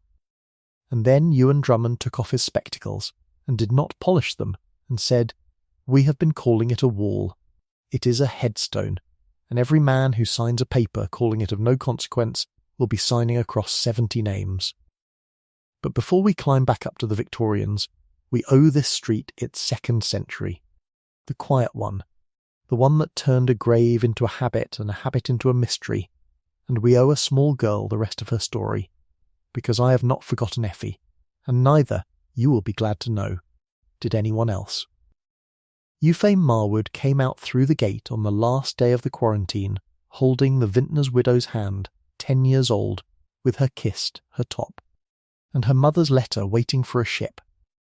The Kirk session, which is to say Gideon Symington, for the man was the session's whole working memory by then, took charge of her as the orphan of the parish's best benefactor, and the book follows her for years after in small entries in its back leaves, long after its official purpose had ended, because Symington plainly could not stop keeping it. Boarded with the vintner's relict at the session's charge, a new pair of shoon against the winter, reads her psalms fair, and her mother's hand grows in her, meaning her handwriting, though I suspect he meant more than the handwriting. And then, in 1648, when the seas and the wars allowed, one entry in a hand that shakes a little at the start and steadies as it goes. This day came Ninian Marwood, of Rotterdam, merchant to this town, for his sister. 3 years. It had taken the letter 3 years to find him, passed from skipper to skipper, and the thimble with it in its wrapping of lead, and when he had read it, he settled his affairs in the Low Countries inside a season, and took ship home to do what it said. Be good to your sister. And he came up from Leith and down the mile, and stood at the head of Maidlaw's Close, at the gate that was no longer a gate, with the letter in his coat, and Symington, who met him there, records that the young merchant would not go down the close, not past the mid-stair, not to his own mother's door, and I do not think we are required to wonder why. He gathered Effie, and her kissed and her top, and the two Marwoods went back over the sea together to Rotterdam, where there was a kirk, and a trade, and a future, and the Close watched them go from its windows, and that, for 249 years, was the last the street ever saw of the family that had kept it alive. But it is not the last we shall see of them. Hold the name. Marwood, it has one more journey to make, the longest of all, and it will make it in the age of steamships, and I promise you we will be on the quay when it lands. Now the Close itself. 70 of its people lay behind the new wall at its foot, and 141 walked out of its gate, and you might think none of them would ever willingly sleep in it again, and for a while the record bears you out, for the Close stood half empty a decade, rents falling, the fine painted rooms going cheap. But a city under pressure forgets its fears floor by floor, from the top down, and Edinburgh in that century was always under pressure, and within a generation the upper street was full again. Weavers and cordoners and porters and their swarming bairns, folk too poor to be particular. And the memory of the Visitation did what such memories do in places where nobody writes them down. It shortened, it hardened, it stopped being a story with names in it, and became a rule without any. And the rule was this: and every bairn raised in that Close for 100 years could have told you it before they could tell you their catechism. You do not go past the mid-stair after dark. You do not play at the low end. And the lamp is never let go out. The lamp. Symington's book, in its very last pages, records the session voting a small sum, yearly, for oil to a lamp at the mid-stair head of Maidlaw's Close, that the lower street be not left murk, being the lair of the parish's dead, and there it is, the plain daylight origin of the thing, A Kirk lighting a graveside candle, nothing stranger than that. But sessions change, and funds lapse, and within 50 years the entry is gone from the parish accounts, and the lamp is not gone. The households had taken it over, turn and turn about, at their own cost, as the valuing surveyor found to his puzzlement in 1752, and by then not one soul tending it could have told you about the vote of 1646. Because the reason had worn away and left only the reverence, the way an inscription wears off a ring that is still handed down. An old woman told a surveyor it was so that the street should never be dark all the way down, and she was right. That was the whole of it. She simply no longer knew who it was down there in the dark that the light was being kept for. I said at the start of our night together that the hill and the houses are woven like fingers, and now you can see the same is true of the people and the stone. The wall kept the dead, and the lamp kept the wall, and the rule kept the lamp, and none of the keepers knew what they were keeping. And it worked. That is the part that should keep you warm tonight. It worked for a century, unwritten, unfunded, unexplained, passed hand to hand down 5 generations of the poorest people in Scotland, the observance held, and when we get upstairs again to the gentlemen of 1897 with their committees and their minutes and their certificates, I want you to remember who it was that actually kept faith with Maidlaw's Close the longest, and what it cost them. A cruse of oil a week. And so we come to 1752, and the end of the street's life in the daylight, and I will be fair to this part of the story too, because it is fashionable to sneer at the men who buried the old town under their fine new buildings, and the truth, as usual, is a harder shape. The Edinburgh of that day was bursting its own walls like a plant in an old pot.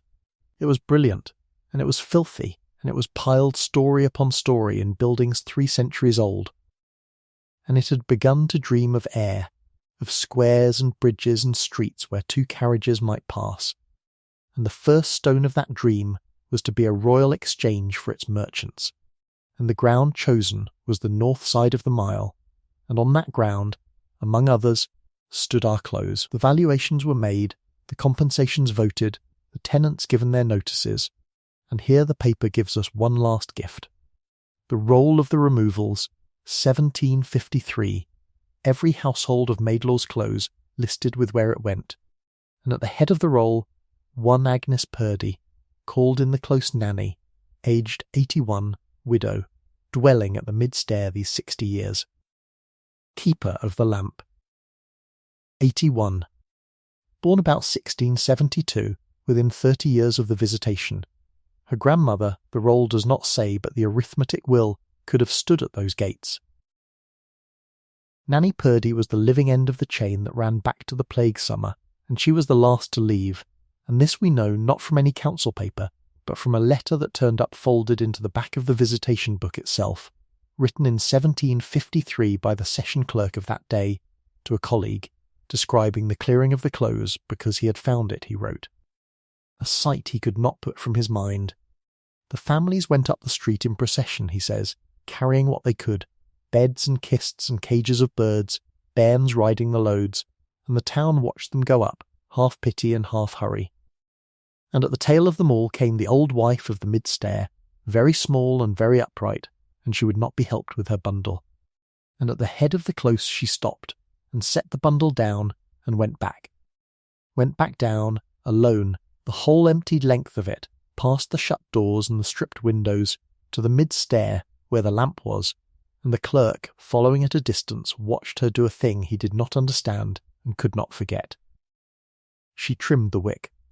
She filled the cruse to its brim from a flask she had carried in her apron, and she lit the lamp and left it burning, and came away up the dead street without once looking back, and to the clerk at the head of the close, seeing his face, she said only this, that the oil would last 3 days, and the masons would have the entry closed by then, and no, before he asked.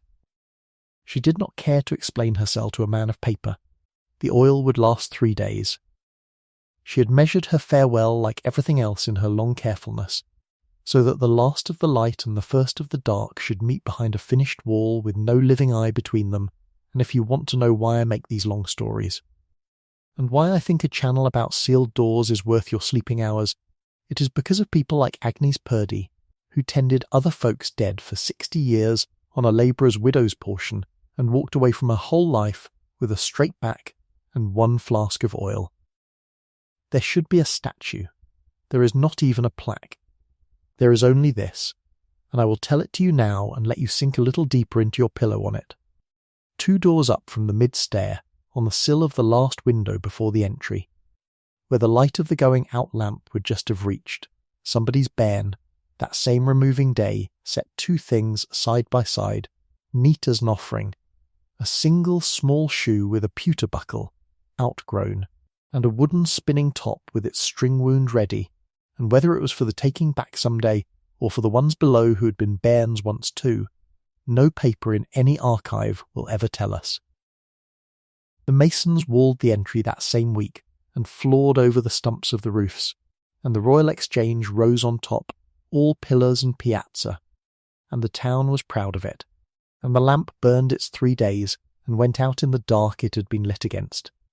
And Maidlaw's Close, with its carved name, its 20 doors, its painted room, its headstone wall, its 70 sleepers, and 1 shoe, and 1 top, dropped out of the world's knowledge as completely as a stone dropped down a well, for 144 years.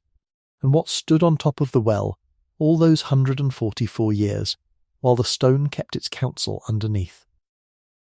This too is part of the story, the upstairs of it, and it has its own dry comedy. Because the Royal Exchange, the building for whose sake a street was buried, was from the day it opened a magnificent failure at the one thing it was built for. The merchants would not go in. They had bargained in the open street around the Mercat Cross for 400 years, in all weathers, deals sealed with a handshake in the rain being held, on some principle deep in the Scots' commercial soul, more binding than deals sealed indoors, and no piazza, no pillars, no fine coffee room could draw them off their cobbles.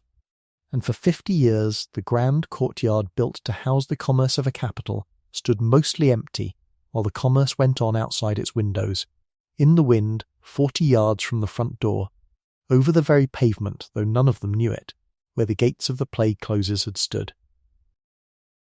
I have always found that detail almost unbearably Scottish, and also, if you will let me stretch a point at this hour of the night, almost tender, as if the street level of that city declined, without knowing why, to abandon the street. So the town moved its own offices in, room by room, decade by decade, and in 1811 the building of the merchants formally became the city chambers. The seat of the council, and the clerks and the committees and the registers settled in above the dark like hens going to roost above a cellar, and the buried town below passed out of record and into rumour, and rumour, you will find, is simply memory that has lost its paperwork. The rumours never stopped. All through the 19th century they surface, a line here, a line there, in memoirs, in guidebooks, in the notes of antiquarian societies.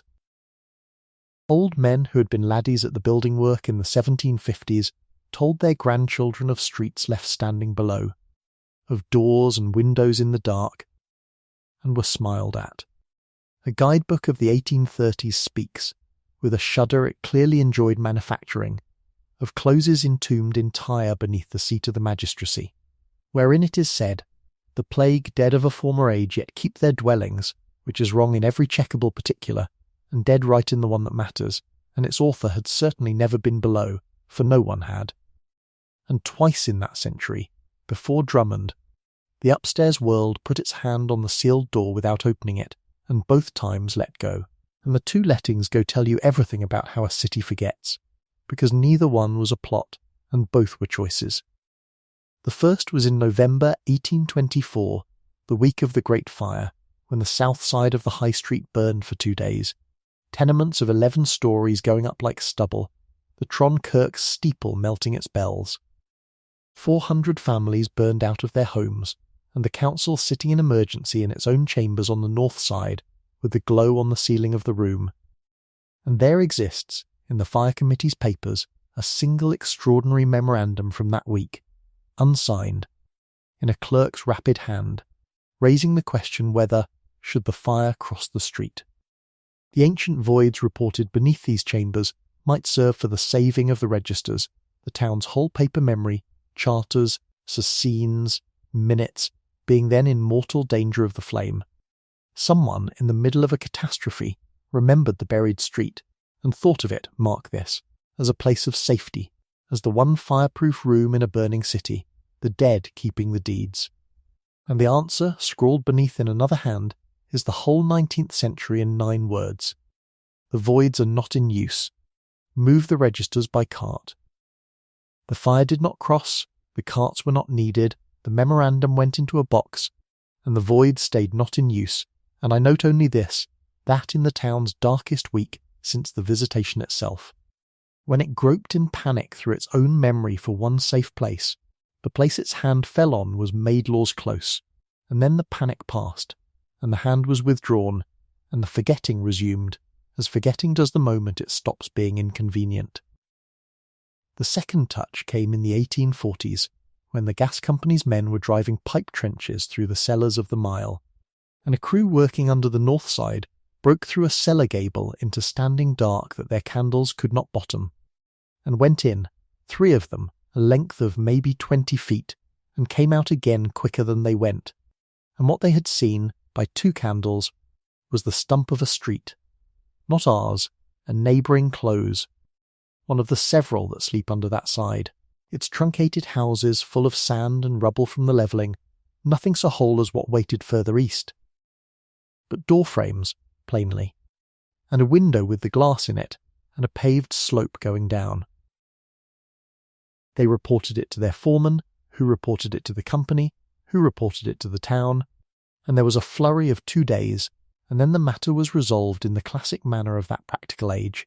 The pipe was rerouted, the gable was made good, and the men were paid a gratuity, which the company's ledger records as, for discretion, £1 each. And one of the 3 drank his pound in a single evening in a howff off the Lawn Market, and talked, as men with a pound and a story will.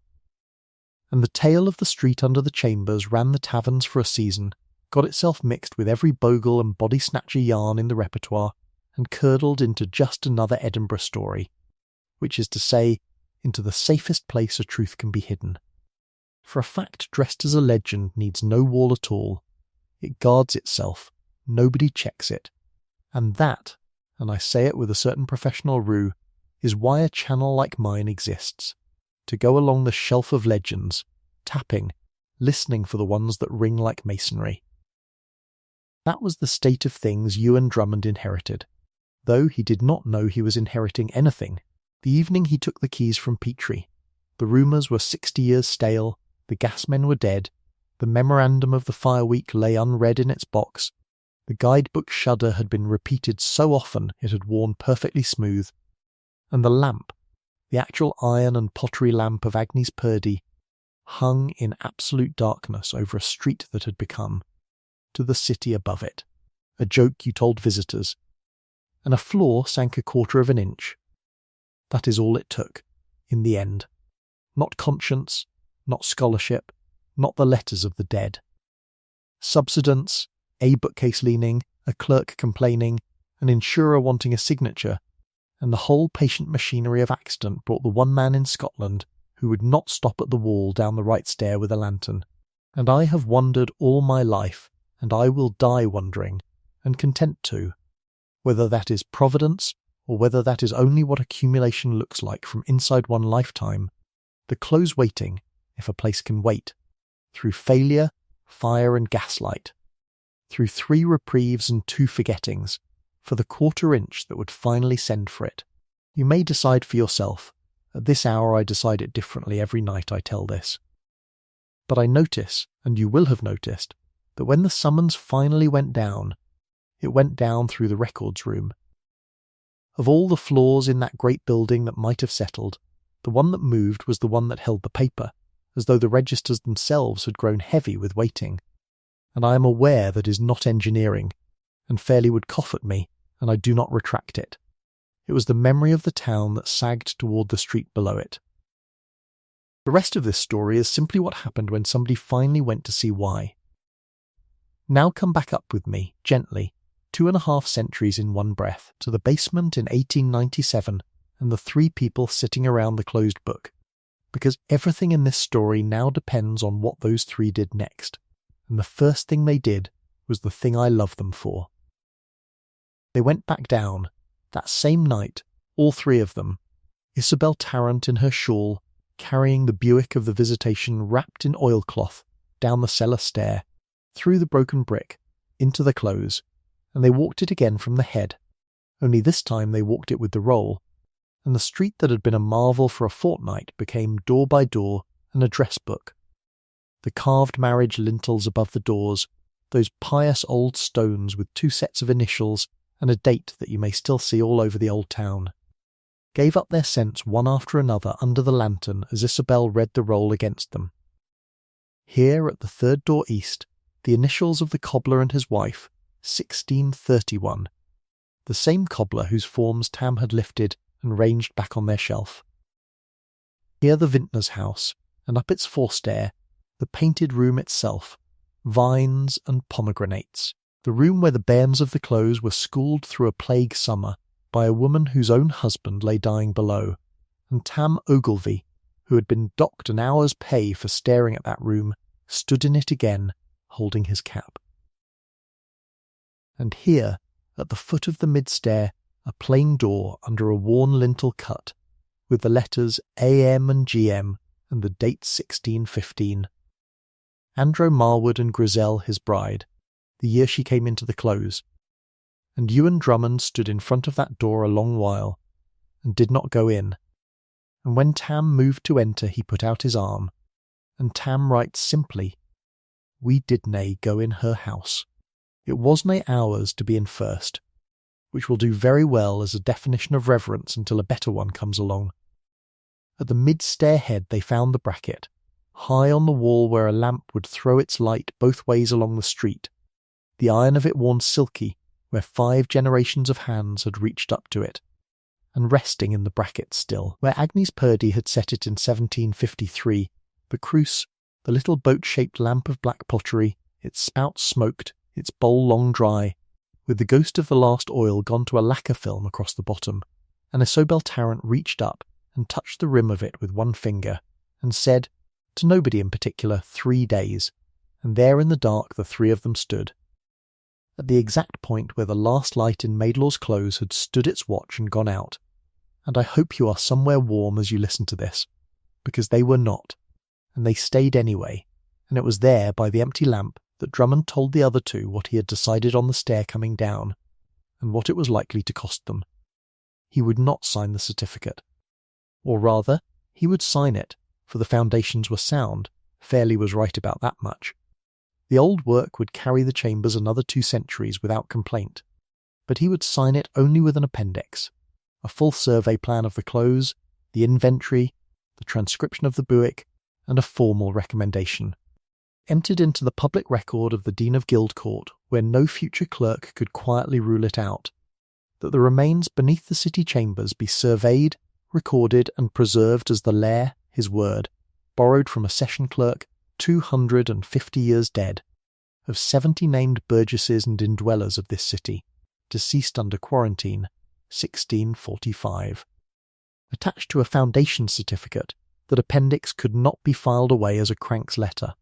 It would be a professional man's sworn instrument, and to bury it the town would first have to ask him to withdraw it, and he would decline, and then matters would become, he said, polishing his spectacles, interesting.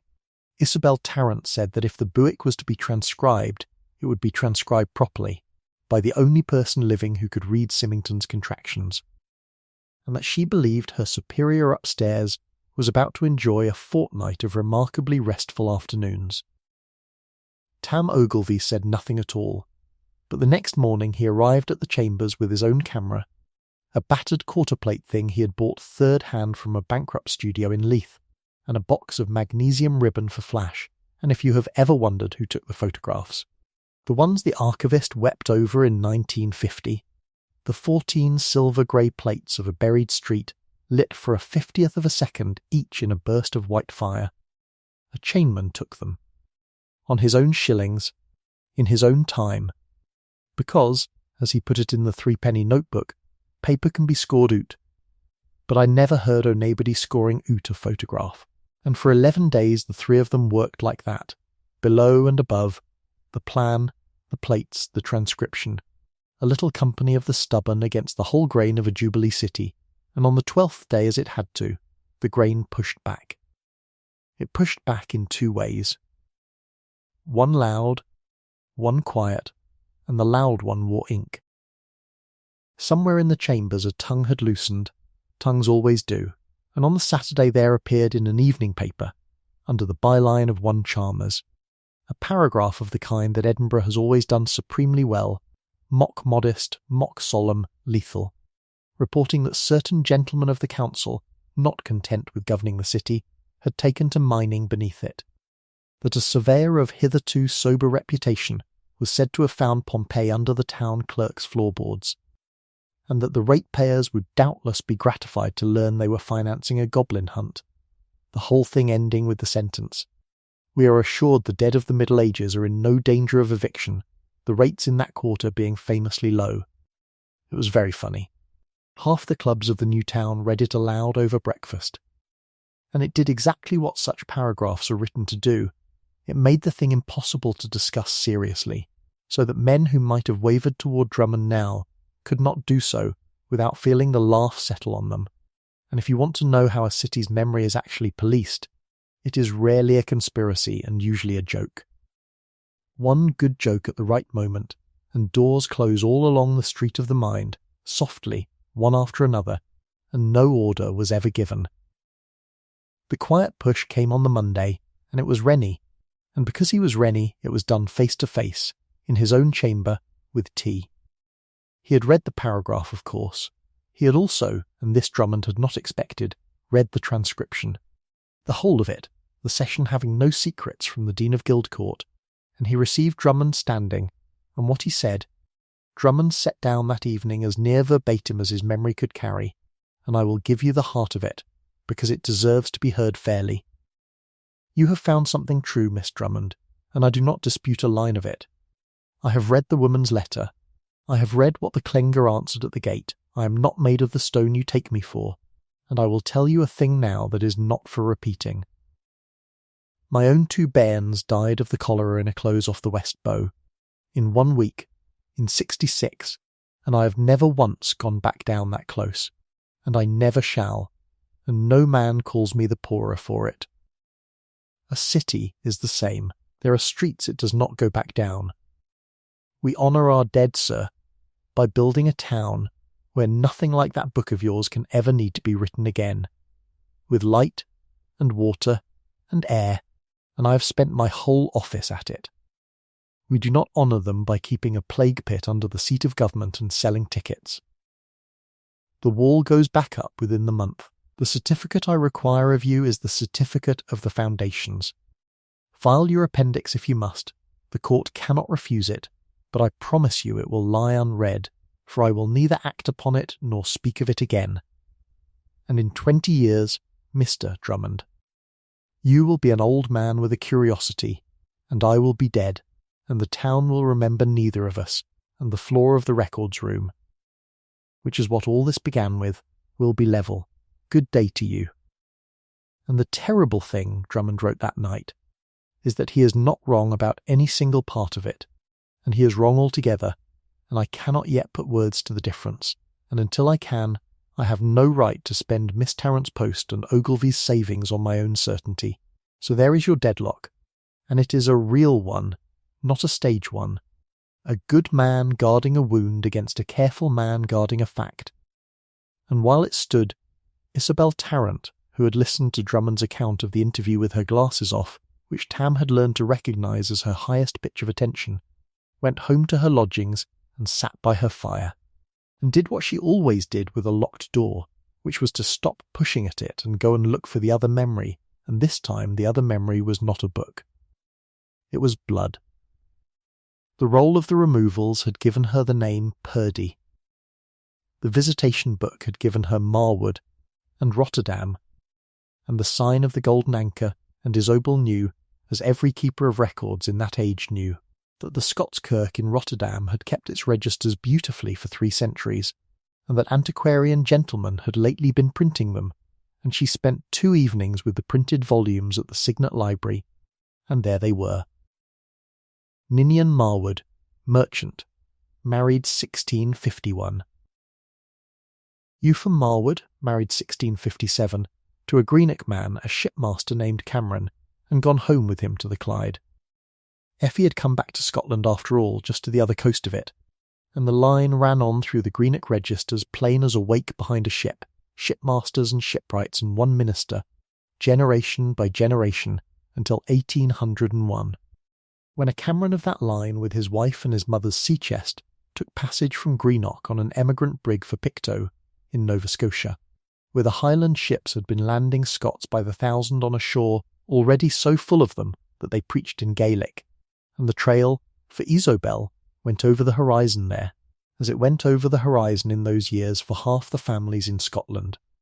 But a trail that goes over the horizon is not a trail that ends, and Isabel Tarrant sat back from the Greenock registers with her glasses off, and thought about her own 2 brothers, one in Ontario, one in Otago, and about what her mother had done every single Sunday evening of her widowhood, which was write letters across the sea, and she came in the next morning and said to Drummond, "We have been arguing with the town about its dead, and the town is frightened of its dead, and no argument on earth unfrightens a man like Rennie. But nobody is frightened of a family. Whatever is down that close belongs to somebody living, and I believe I know roughly where they are. And I mean to write to the minister of the First Church of Pictou and ask him a very Scottish question, which is whether he has any Camerons in his parish who count a Marwood among their grandmothers." And she did that day 4 pages in her small exact hand, with a copy of 1 letter enclosed, the letter grizzled to Ninian, the account squared and the lamp remembered, and she carried it to the post office on Waterloo Place herself in her dinner hour, and paid the overseas rate out of her own purse, and the clerk weighed it and franked it and tossed it in the Canadian bag, as if it were nothing, as if it were a note about seed potatoes, and it went down to Leith that evening on the mail van, and out onto the Grey Forth and west.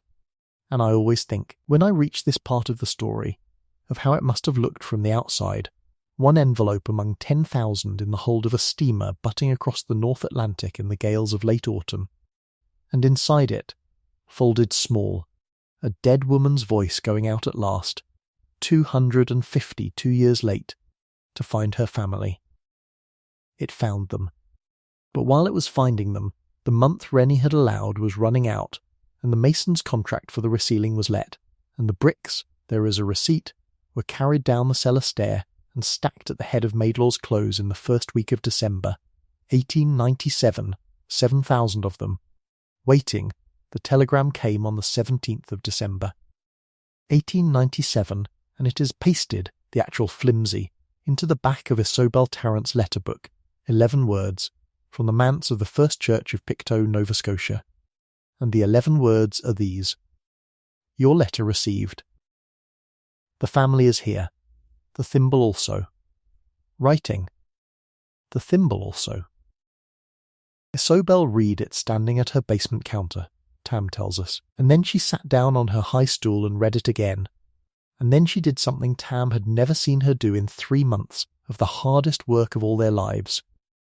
She laughed, 1 short laugh, with her hand over her mouth, and said, "It is in her workbox. I will wager my post it is in her workbox." And she was right. But we will let the letter tell it.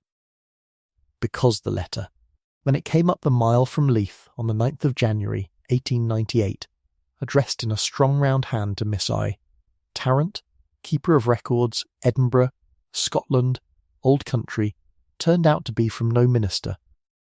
The minister had handed the matter on, as ministers wisely do, to the head of the family concerned, and the head of the family concerned was a widow of 68 years called Ailsa Marwood Cameron of Pictou Town, who had buried a shipwright husband and raised 6 children, and now presided, her minister's covering note said, over the largest kitchen and the straightest back in the county, and I have read her letter perhaps 100 times in the archive under the lamp. And I will give you the marrow of it, in her own order. Dear Miss Tarrant, your favour of November reached us the week before Christmas, and I must ask your pardon that I did not write at once, for I found I could not.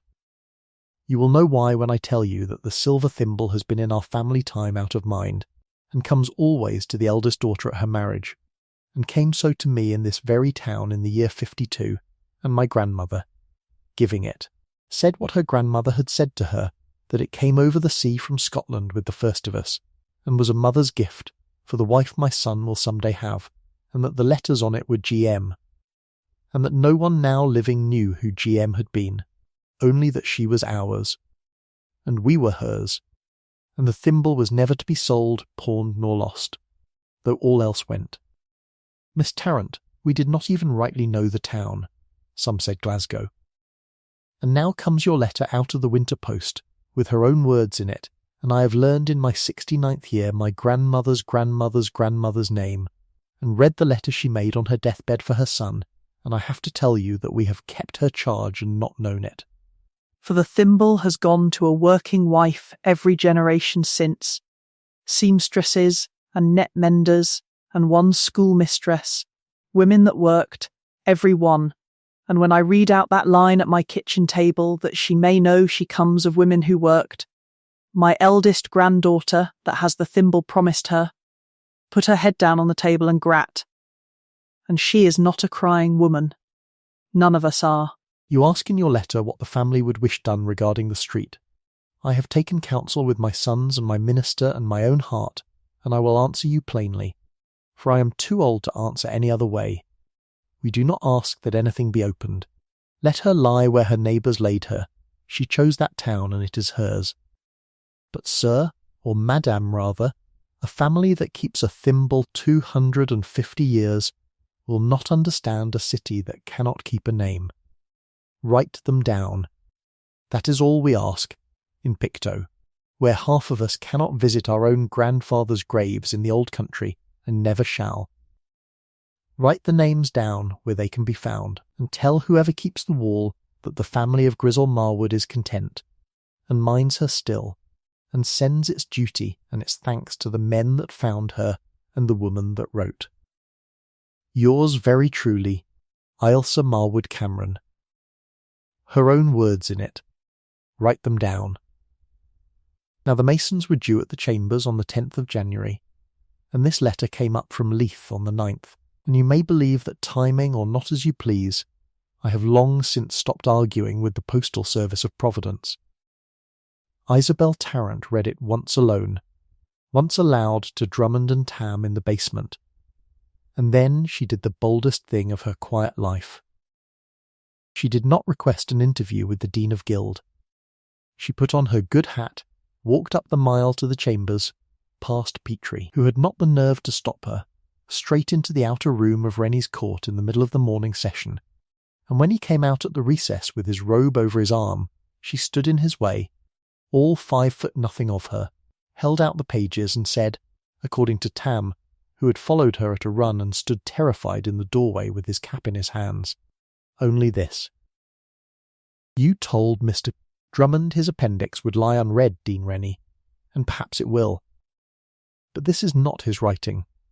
This is an answer out of Nova Scotia to a letter of 1645, the living replying to the dead of this burgh, and I am the keeper of this burgh's records, and I am delivering it.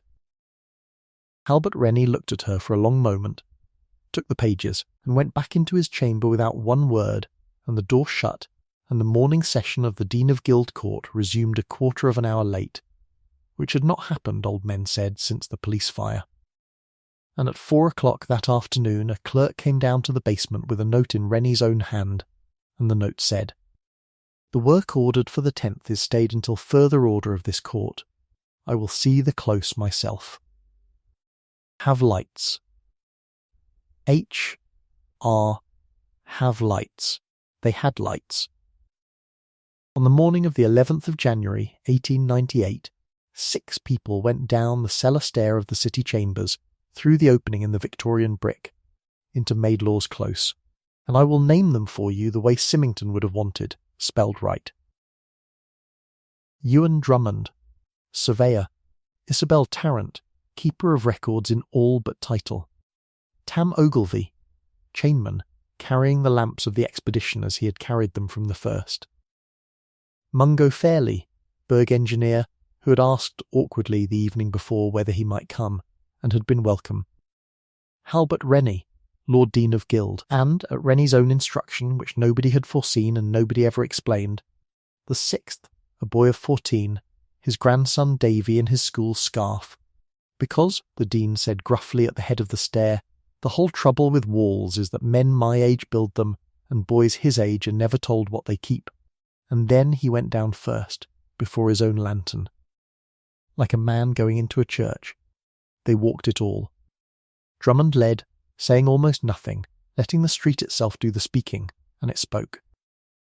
The carved name at the head, the cobbler's shelf, the forestair, and the painted room, where the old Dean stood in the vine light a long time, and was heard to say half to himself that his mother had told him of such rooms and he had not believed her.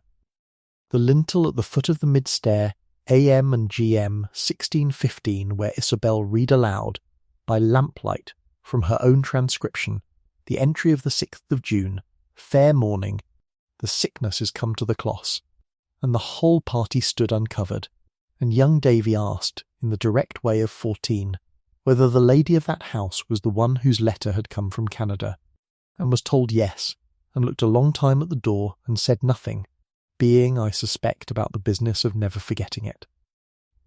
They passed the mid-stair, and the bracket, and the dry cruse that had burned its 3 days in 1753, and Isabel told that story too, Agnes Purdy and the measured oil, and Rennie, who had cleared 100 closes and heard 10,000 sentimental objections, listened to that one with his jaw working, and put his hand up and touched the bracket, briefly, the way one touches a rail in a fast current. And then they went down the last of it, past the empty lower doors, to the foot, and the lanterns were set in a row on the sets, and there it was, filling the world wall to wall, roof to floor, the rough, hasty, faithful masonry of 1645, with the scratched date level with an old man's eyes. Nobody spoke for the better part of 2 minutes. It was Fairley, of all of them, who broke first. The brisk professional man who had started this whole story wanting it, bricked away, and what he said formally, as though dictating for a minute book, which, knowing engineers, he was. I wrote a memorandum in October stating that the void beneath these chambers was of no consequence. I have been an engineer 30 years, and it is the worst sentence I ever put my name to, and I withdraw it here before witnesses at the place itself. This is the best built work in Edinburgh, gentlemen, not the houses. That, pointing at the wall, built in a dying town in a month by masons who could have run, to keep faith with folk who could no longer thank them.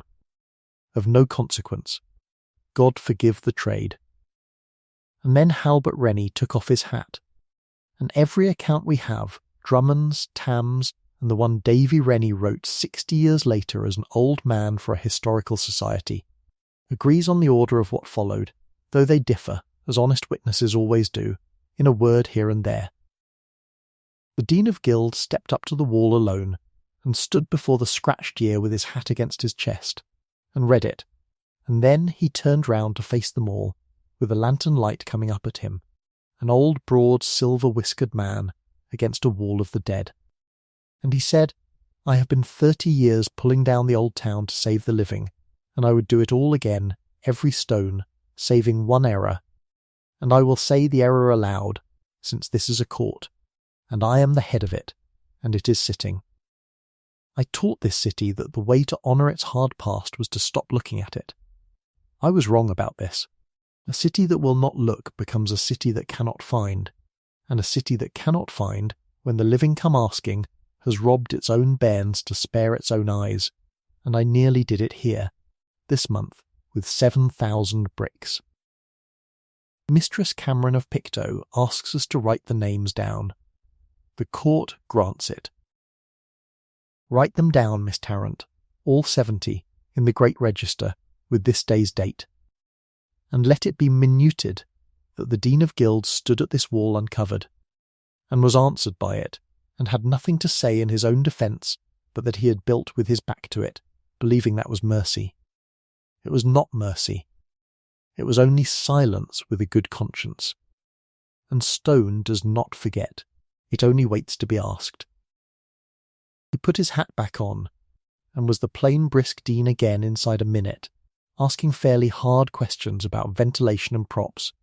But it was done, and everyone in that lantern light knew it was done, and Tam Ogilvy, who had begun this story a hired lamp carrier, ended his account of that morning with the entry I would choose, of all of them, to have written. The old man grat at the war, and him a dean. And my lamps burned brawly the hail time, for I had trimmed every wick the niched before, kenning fine there wad be history, and history is ill to see in a bad licht.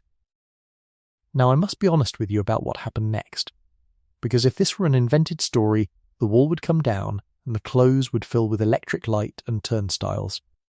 And you may be quietly glad, as I am, 2 centuries deep in this telling, that it did not. What the Dean of Guilds Court actually ordered in the spring of 1898 was a compromise, and like all good compromises, it sent everyone home slightly dissatisfied, and it has held ever since. The close would be sealed again. On that, Rennie never moved, and hear his reasons before you judge him, because they were better now, cleansed of the fear that had fathered them. The foundations of a working government building could not be made a public show. The air and the fabric of the street were preserved by the very darkness that hid it. Every intrusion of light and breath and visitor would begin to eat what a century and a half of sealed stillness had kept. And, last and heaviest, the low houses at the foot were a grave. And a grave, said the old man, flatly, in open court, is not an exhibition, whatever they may do in other capitals. But this time the sealing would be done in the daylight of the record, and the difference between those 2 sealings, the one of 1753 and the one of 1898, is the whole moral of our night together, so let me lay them side by side for you, like 2 stones on a sill. The first sealing hid a street and said nothing.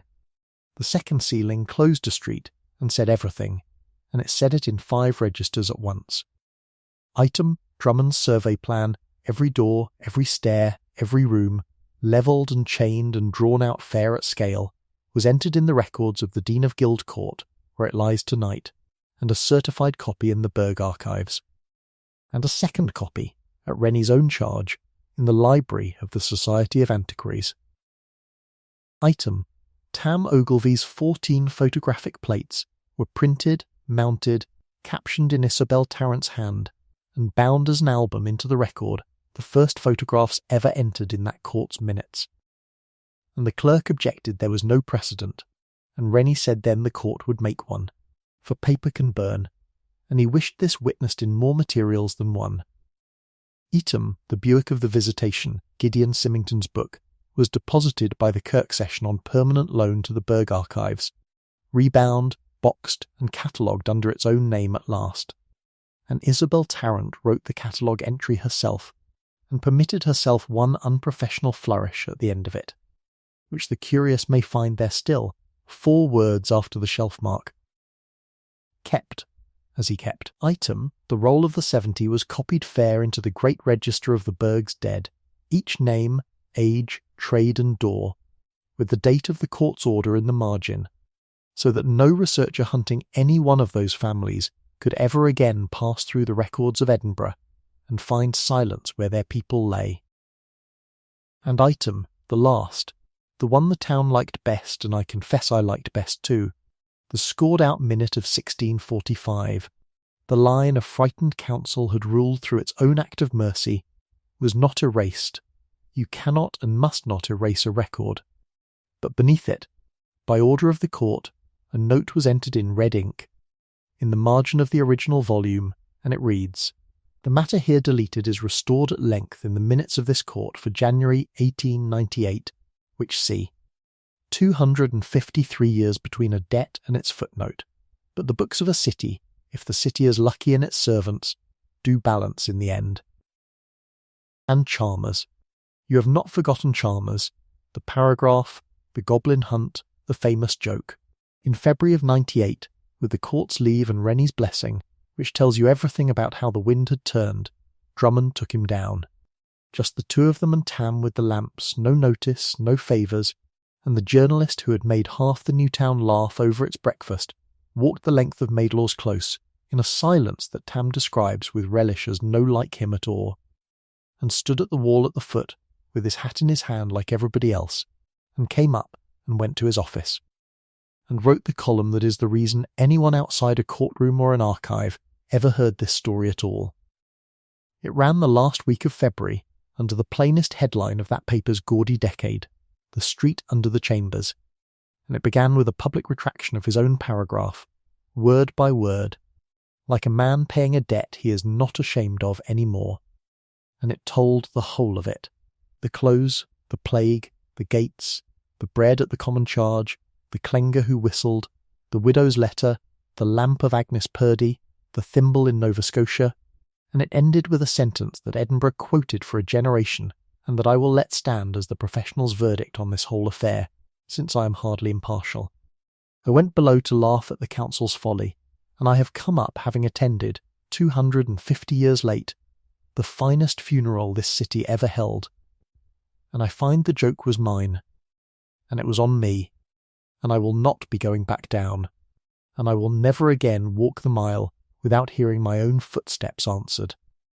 The resealing was done in April 1898, and it was done because Rennie ordered it so, as a right and not a works contract, and this is the last picture I will hang in the long gallery of this night, so take your time with it. On the morning of the last day, when the new wall across the close head stood complete but for its final course, there gathered in Maidlaw's Close for 1 hour the small congregation of its second history. Drummond, Isobel Tarrant, Tam with his lamps, Fairly, old Rennie and young Davy, the minister of the parish whose predecessor had read the burial service through wet mortar in 1645, come to read it again, dry-shod, by lantern light, for the 70 by name. Isobel holding the roll for him, as Symington had held it, and the names went down the dark street one after another, and came back off the stone as all sound came back in that place. Folded, softened, kept. And then they did the thing that had been Tam Ogilvy's idea, proposed shyly and seconded to the surprise of every person present, by the Dean of Guild before the words were fully out. They went to the mid-stair, and they reached up to the bracket worn silky by 5 generations of reaching, and they took down Agnes Purdy's cruse, and cleaned the dead lacquer of 1753 from its bowl, and filled it with fresh oil, and Isobel Tarrant, keeper of records, the only woman in the party, as Nanny Purdy had been the last woman out, lit it and set it back, burning, and no one said anything at all. Because there was nothing to say that the small flame was not already saying better. And then they walked up out of the close in a body, and the masons laid the final course behind them that afternoon, and set into it, facing the cellar, where any future generation coming down the stair must read it before it reads anything else, a plate of bronze cast at the court's charge, and the plate says this: Beyond this wall lies Maidlaw's Close, sealed 1645 at its foot, 1753 at its head, surveyed and recorded in full 1898. Herein lie 70 of this burgh's people, deceased under quarantine in the Visitation, whose names are entered in the great register. They were fed at the common charge, tended by them that stayed, and buried by a man that chose to go in.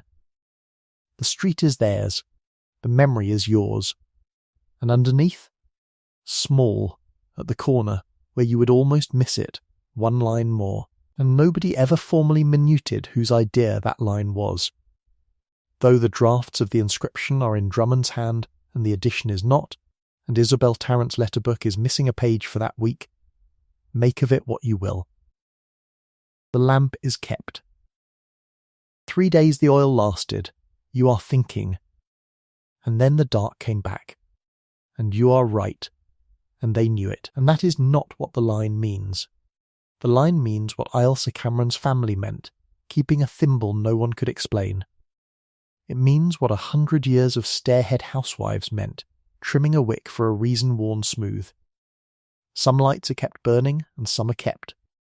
The keeping had been handed on again, that is all, out of oil and into bronze, out of bronze and into a register, and out of the register, tonight, across a century and an ocean and the width of your dark bedroom, into you, and I am sorry to hand you a lamp at this hour, when you are nearly asleep, but they are no weight to carry, the kept kind. You simply have to know it is there.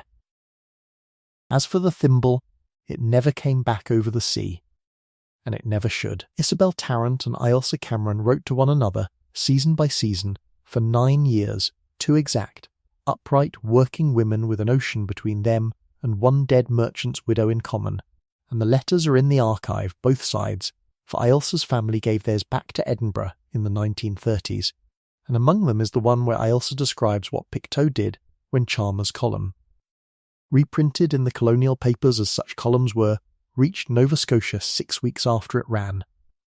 The minister read it from the pulpit, entire in the first church, on a Sabbath evening in April, to a kirk packed to the gallery stairs with emigrant Scots and the children of emigrant Scots, half of them from families with their own sealed doors behind them somewhere in the old country, their own unvisitable graves, and when he came to the plate and the line about the common charge, Ailsa writes, there was through the whole kirk a sound of weeping of the good kind, the kind that is only remembering with the roof off, and at the close of it her granddaughter, the one that grat at the kitchen table, stood up in the family pew, 20 years old, with a thimble on her finger where all Pictou could see it, and it was, her grandmother records with satisfaction, the only ornament the minister ever suffered to be shown in that kirk without a sermon against vanity, for he said himself, from the pulpit, that it was not an ornament, it was a deed, meaning a title deed,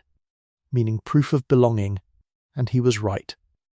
And somewhere in Nova Scotia tonight, if the line has held, and lines like that one hold, a woman who works has it still. And the after lives quickly and gently, for the lamp is guttering, and so, I hope, are you. Halbert Rennie lived 4 more years, and spent a startling share of them in the Burgh archives, where the staff grew used to the old dean at the long table with the visitation book open before him, and he endowed, quietly, by a codicil nobody read until he was gone, the post that Isabel Tarrant had been doing without the title for 16 years, stipulating only that the keeper of the Burgh records be appointed on capacity, and not on sex, and the first holder of the endowed post was, of course, and at last, Isobel herself, who held it until 1922 and trained the 3 keepers who followed her, all of whom could read Symington's contractions, because she made it a condition of the post, and still it is. Or so I am assured by a friend who failed the examination. Mungo Fairley spent his remaining service compiling, on his own initiative, the first systematic register of voids, vaults and sealed works beneath the old town, the ancestor of every such survey since, and its preface contains his apology, repeated in print, of no consequence, the worst sentence I ever signed. And engineers in that city are still taught the phrase, I am told, as a warning against certifying what you have not walked. Tam Ogilvy was taken on by Drummond as a full surveying assistant that spring, articled at 30, qualified at 35, and ended his days a respected measurer of the city's bones, with a brass plate of his own on a door in Hanover Street.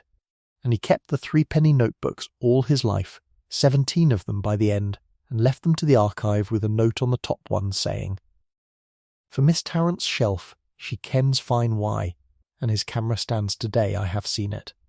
In a case in a museum store, labelled quarter-plate camera, used in the survey of Maidlaw's Close, gift of the Ogilvy family, and the label is wrong in one particular only, it was not used in the survey, it was the survey.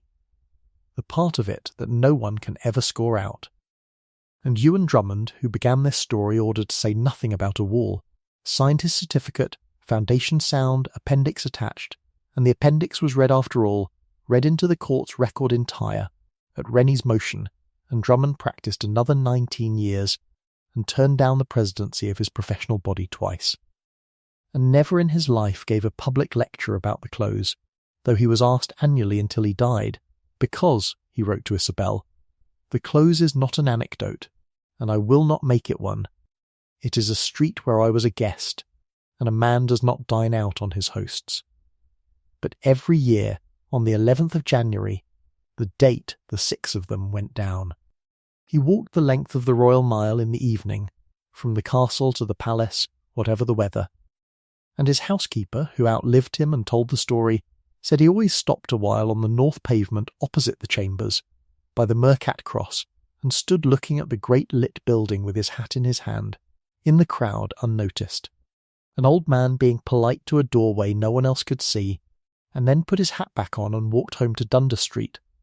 And she said he came back from that walk every year, and only that walk, whistling, 2 threads now, and then the lamp out, I promise. And the first thread is the oldest debt this story owes, because I left a man in a grey gown standing at a wet wall with a trowel in his hand, and you do not leave a man like that unthanked. Patrick Muir came out of Maidlaw's Close in September 1645, stood his own quarantine among the Clengers' huts by St. Roque, and lived. His pardon was made absolute by the council that winter, the minute survives, unscored, for services in the late visitation beyond what money could hire, and Gideon Symington's back pages follow him too, as they followed Effie, because that man's book, like his heart, never learned where its own edges were meant to be. Muir would not leave the trade. He served as an overseer of Clengers in the lesser outbreaks of the 50s, taught the work to younger men, the gentleness of it as much as the fumigation, and ended his days as the keeper of the malt cloths for 2 parishes. The great velvet palls that covered the coffins of rich and poor alike, a post of small pay and, in that century, surprising honour, for it made him the last servant of every family in the parish on the worst day of their lives, and there is no record that he ever once spoke of the summer behind the gates, and one record that he was asked. An advocate's wife, curious at a burial, wished to know of him whether it was true he had been shut in with the pest folk in the great year. And the sexton who tells it says Muir considered her a while and answered that he had been shut in with his neighbours.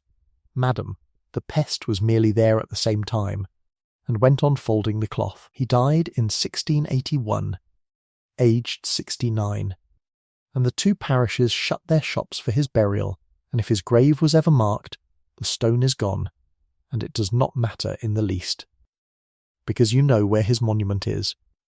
It is 90 yards long, it has a date scratched on it at eye height, and it has held for 380 years. The second thread is the drawer, and here this whole long night folds shut upon its own beginning, like a well-made box. Drummond's private field notebooks, the originals with the survey jottings and the pressed candle smoke smudges and the sentence about knocking, were lodged with the court in 98 as exhibits to the appendix. And courts are courts, and exhibits are exhibits. And a clerk locked them in the exhibits press and entered them in a docket book. And the docket book was superseded in 1903, and that for 47 more years was that. The record mind was never lost. The plan, the plates, the register, the Buick, all catalogued, all findable, Isobel Tarrant saw to her shelves before she left them. But the notebooks, the private voice of the thing, the hands slowing at the windowsill, sat sealed in their own small close of varnished oak 3 floors above the street they described, which would have made Drummond laugh, I think, or possibly not, and in 1950, in the spring, a junior archivist hunting a missing plan of the flesh market forced the stuck lower drawer of a decommissioned exhibits press, and found it full of quarter-bound field books labelled in a careful dead hand, M. Close, 1 of 9, and opened the first where it fell open. At the objects on the sill I did not move, and you know the rest, because I told it to you hours ago, when you were more awake.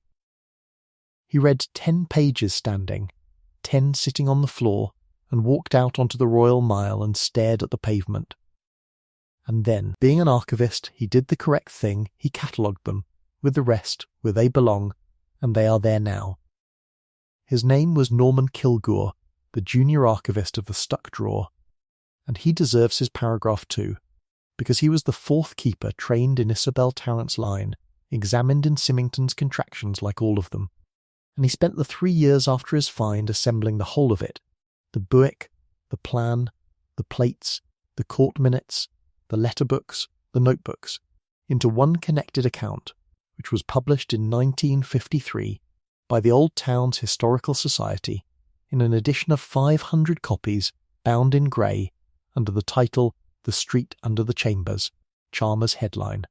Borrowed with acknowledgment, for Kilgour held that the town owed the phrase to the man who had paid for it with a retraction, and the wants of that little grey book, second hand, have broken the hearts of collectors ever since, because it has never once been reprinted, the Society's committee taking the view, and I confess it is the right view, that a story like this one should cost at least a little seeking. And now I will pay my own debts, since we are so near the end, and the account should balance.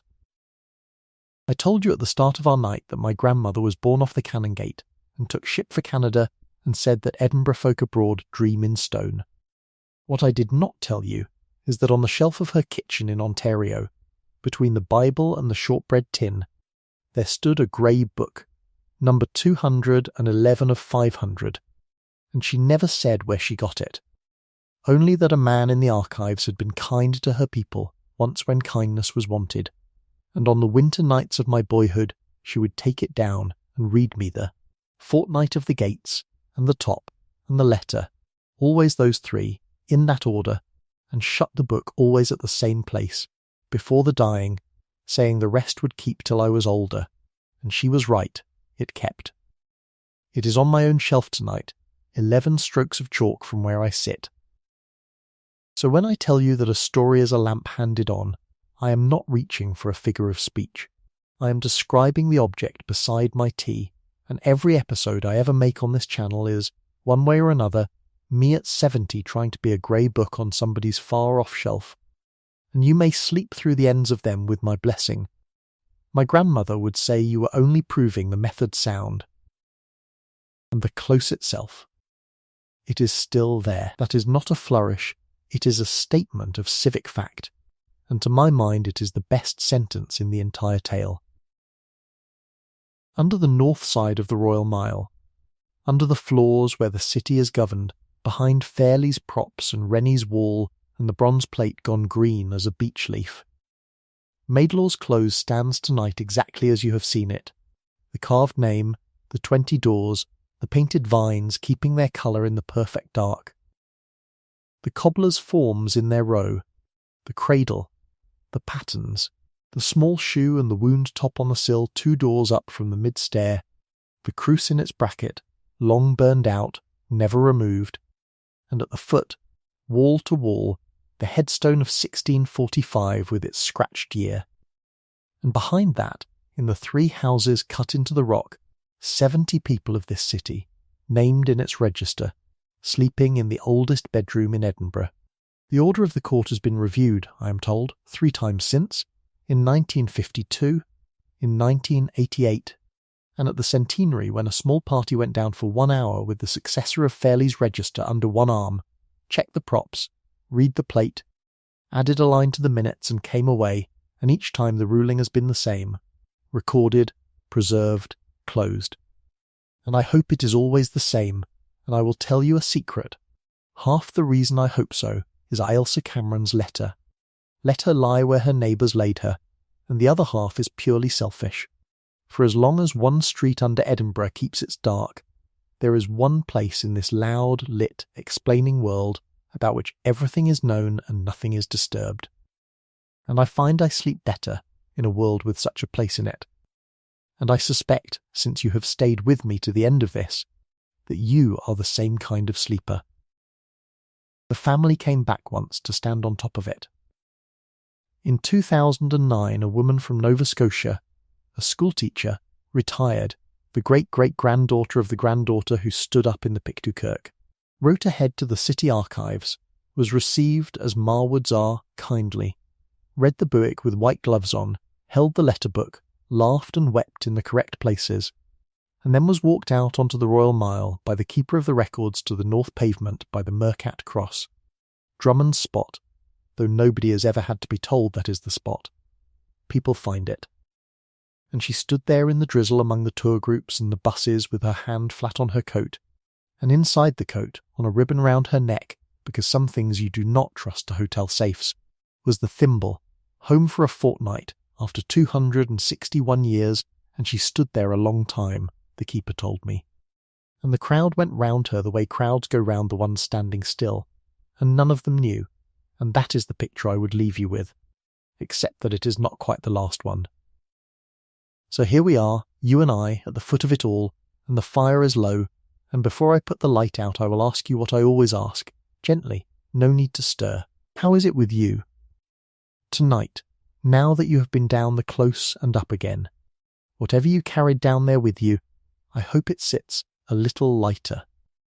The way a weight sits lighter once it has been properly named, which is after all the entire art we have been watching all night, Symington's art. The naming of things so they can be carried. And when you are next in the comments, or lying in the dark deciding whether to be, leave me this, for I read them all with my tea in the morning. Some of you will side with old Rennie as he was at the end, seal it kindly and keep the record. Let the dead have the dark, and the living have the names. Others of you will side with the part of Drummond that never quite stopped wanting to knock. Open it with reverence. Let the family of man walk quietly through and learn what a common charge once meant. Tell me which keeper you are, the sealer or the opener, and tell me where in the world you are keeping it from, for this channel is read, to my continuing astonishment, from Pictou to Perth in Australia, and the map of you all is becoming my own buik of the visitation, the good kind, the roll of the well. And if a sealed place of your own has been sitting in your chest all night, a street, a house, a name nobody in your family says, you know now that the wall can be answered without being broken, and you may have that for nothing, from all of us who learned it here. Next time, if you will come down another stair with me, we will go under a bridge that pretends to be a street.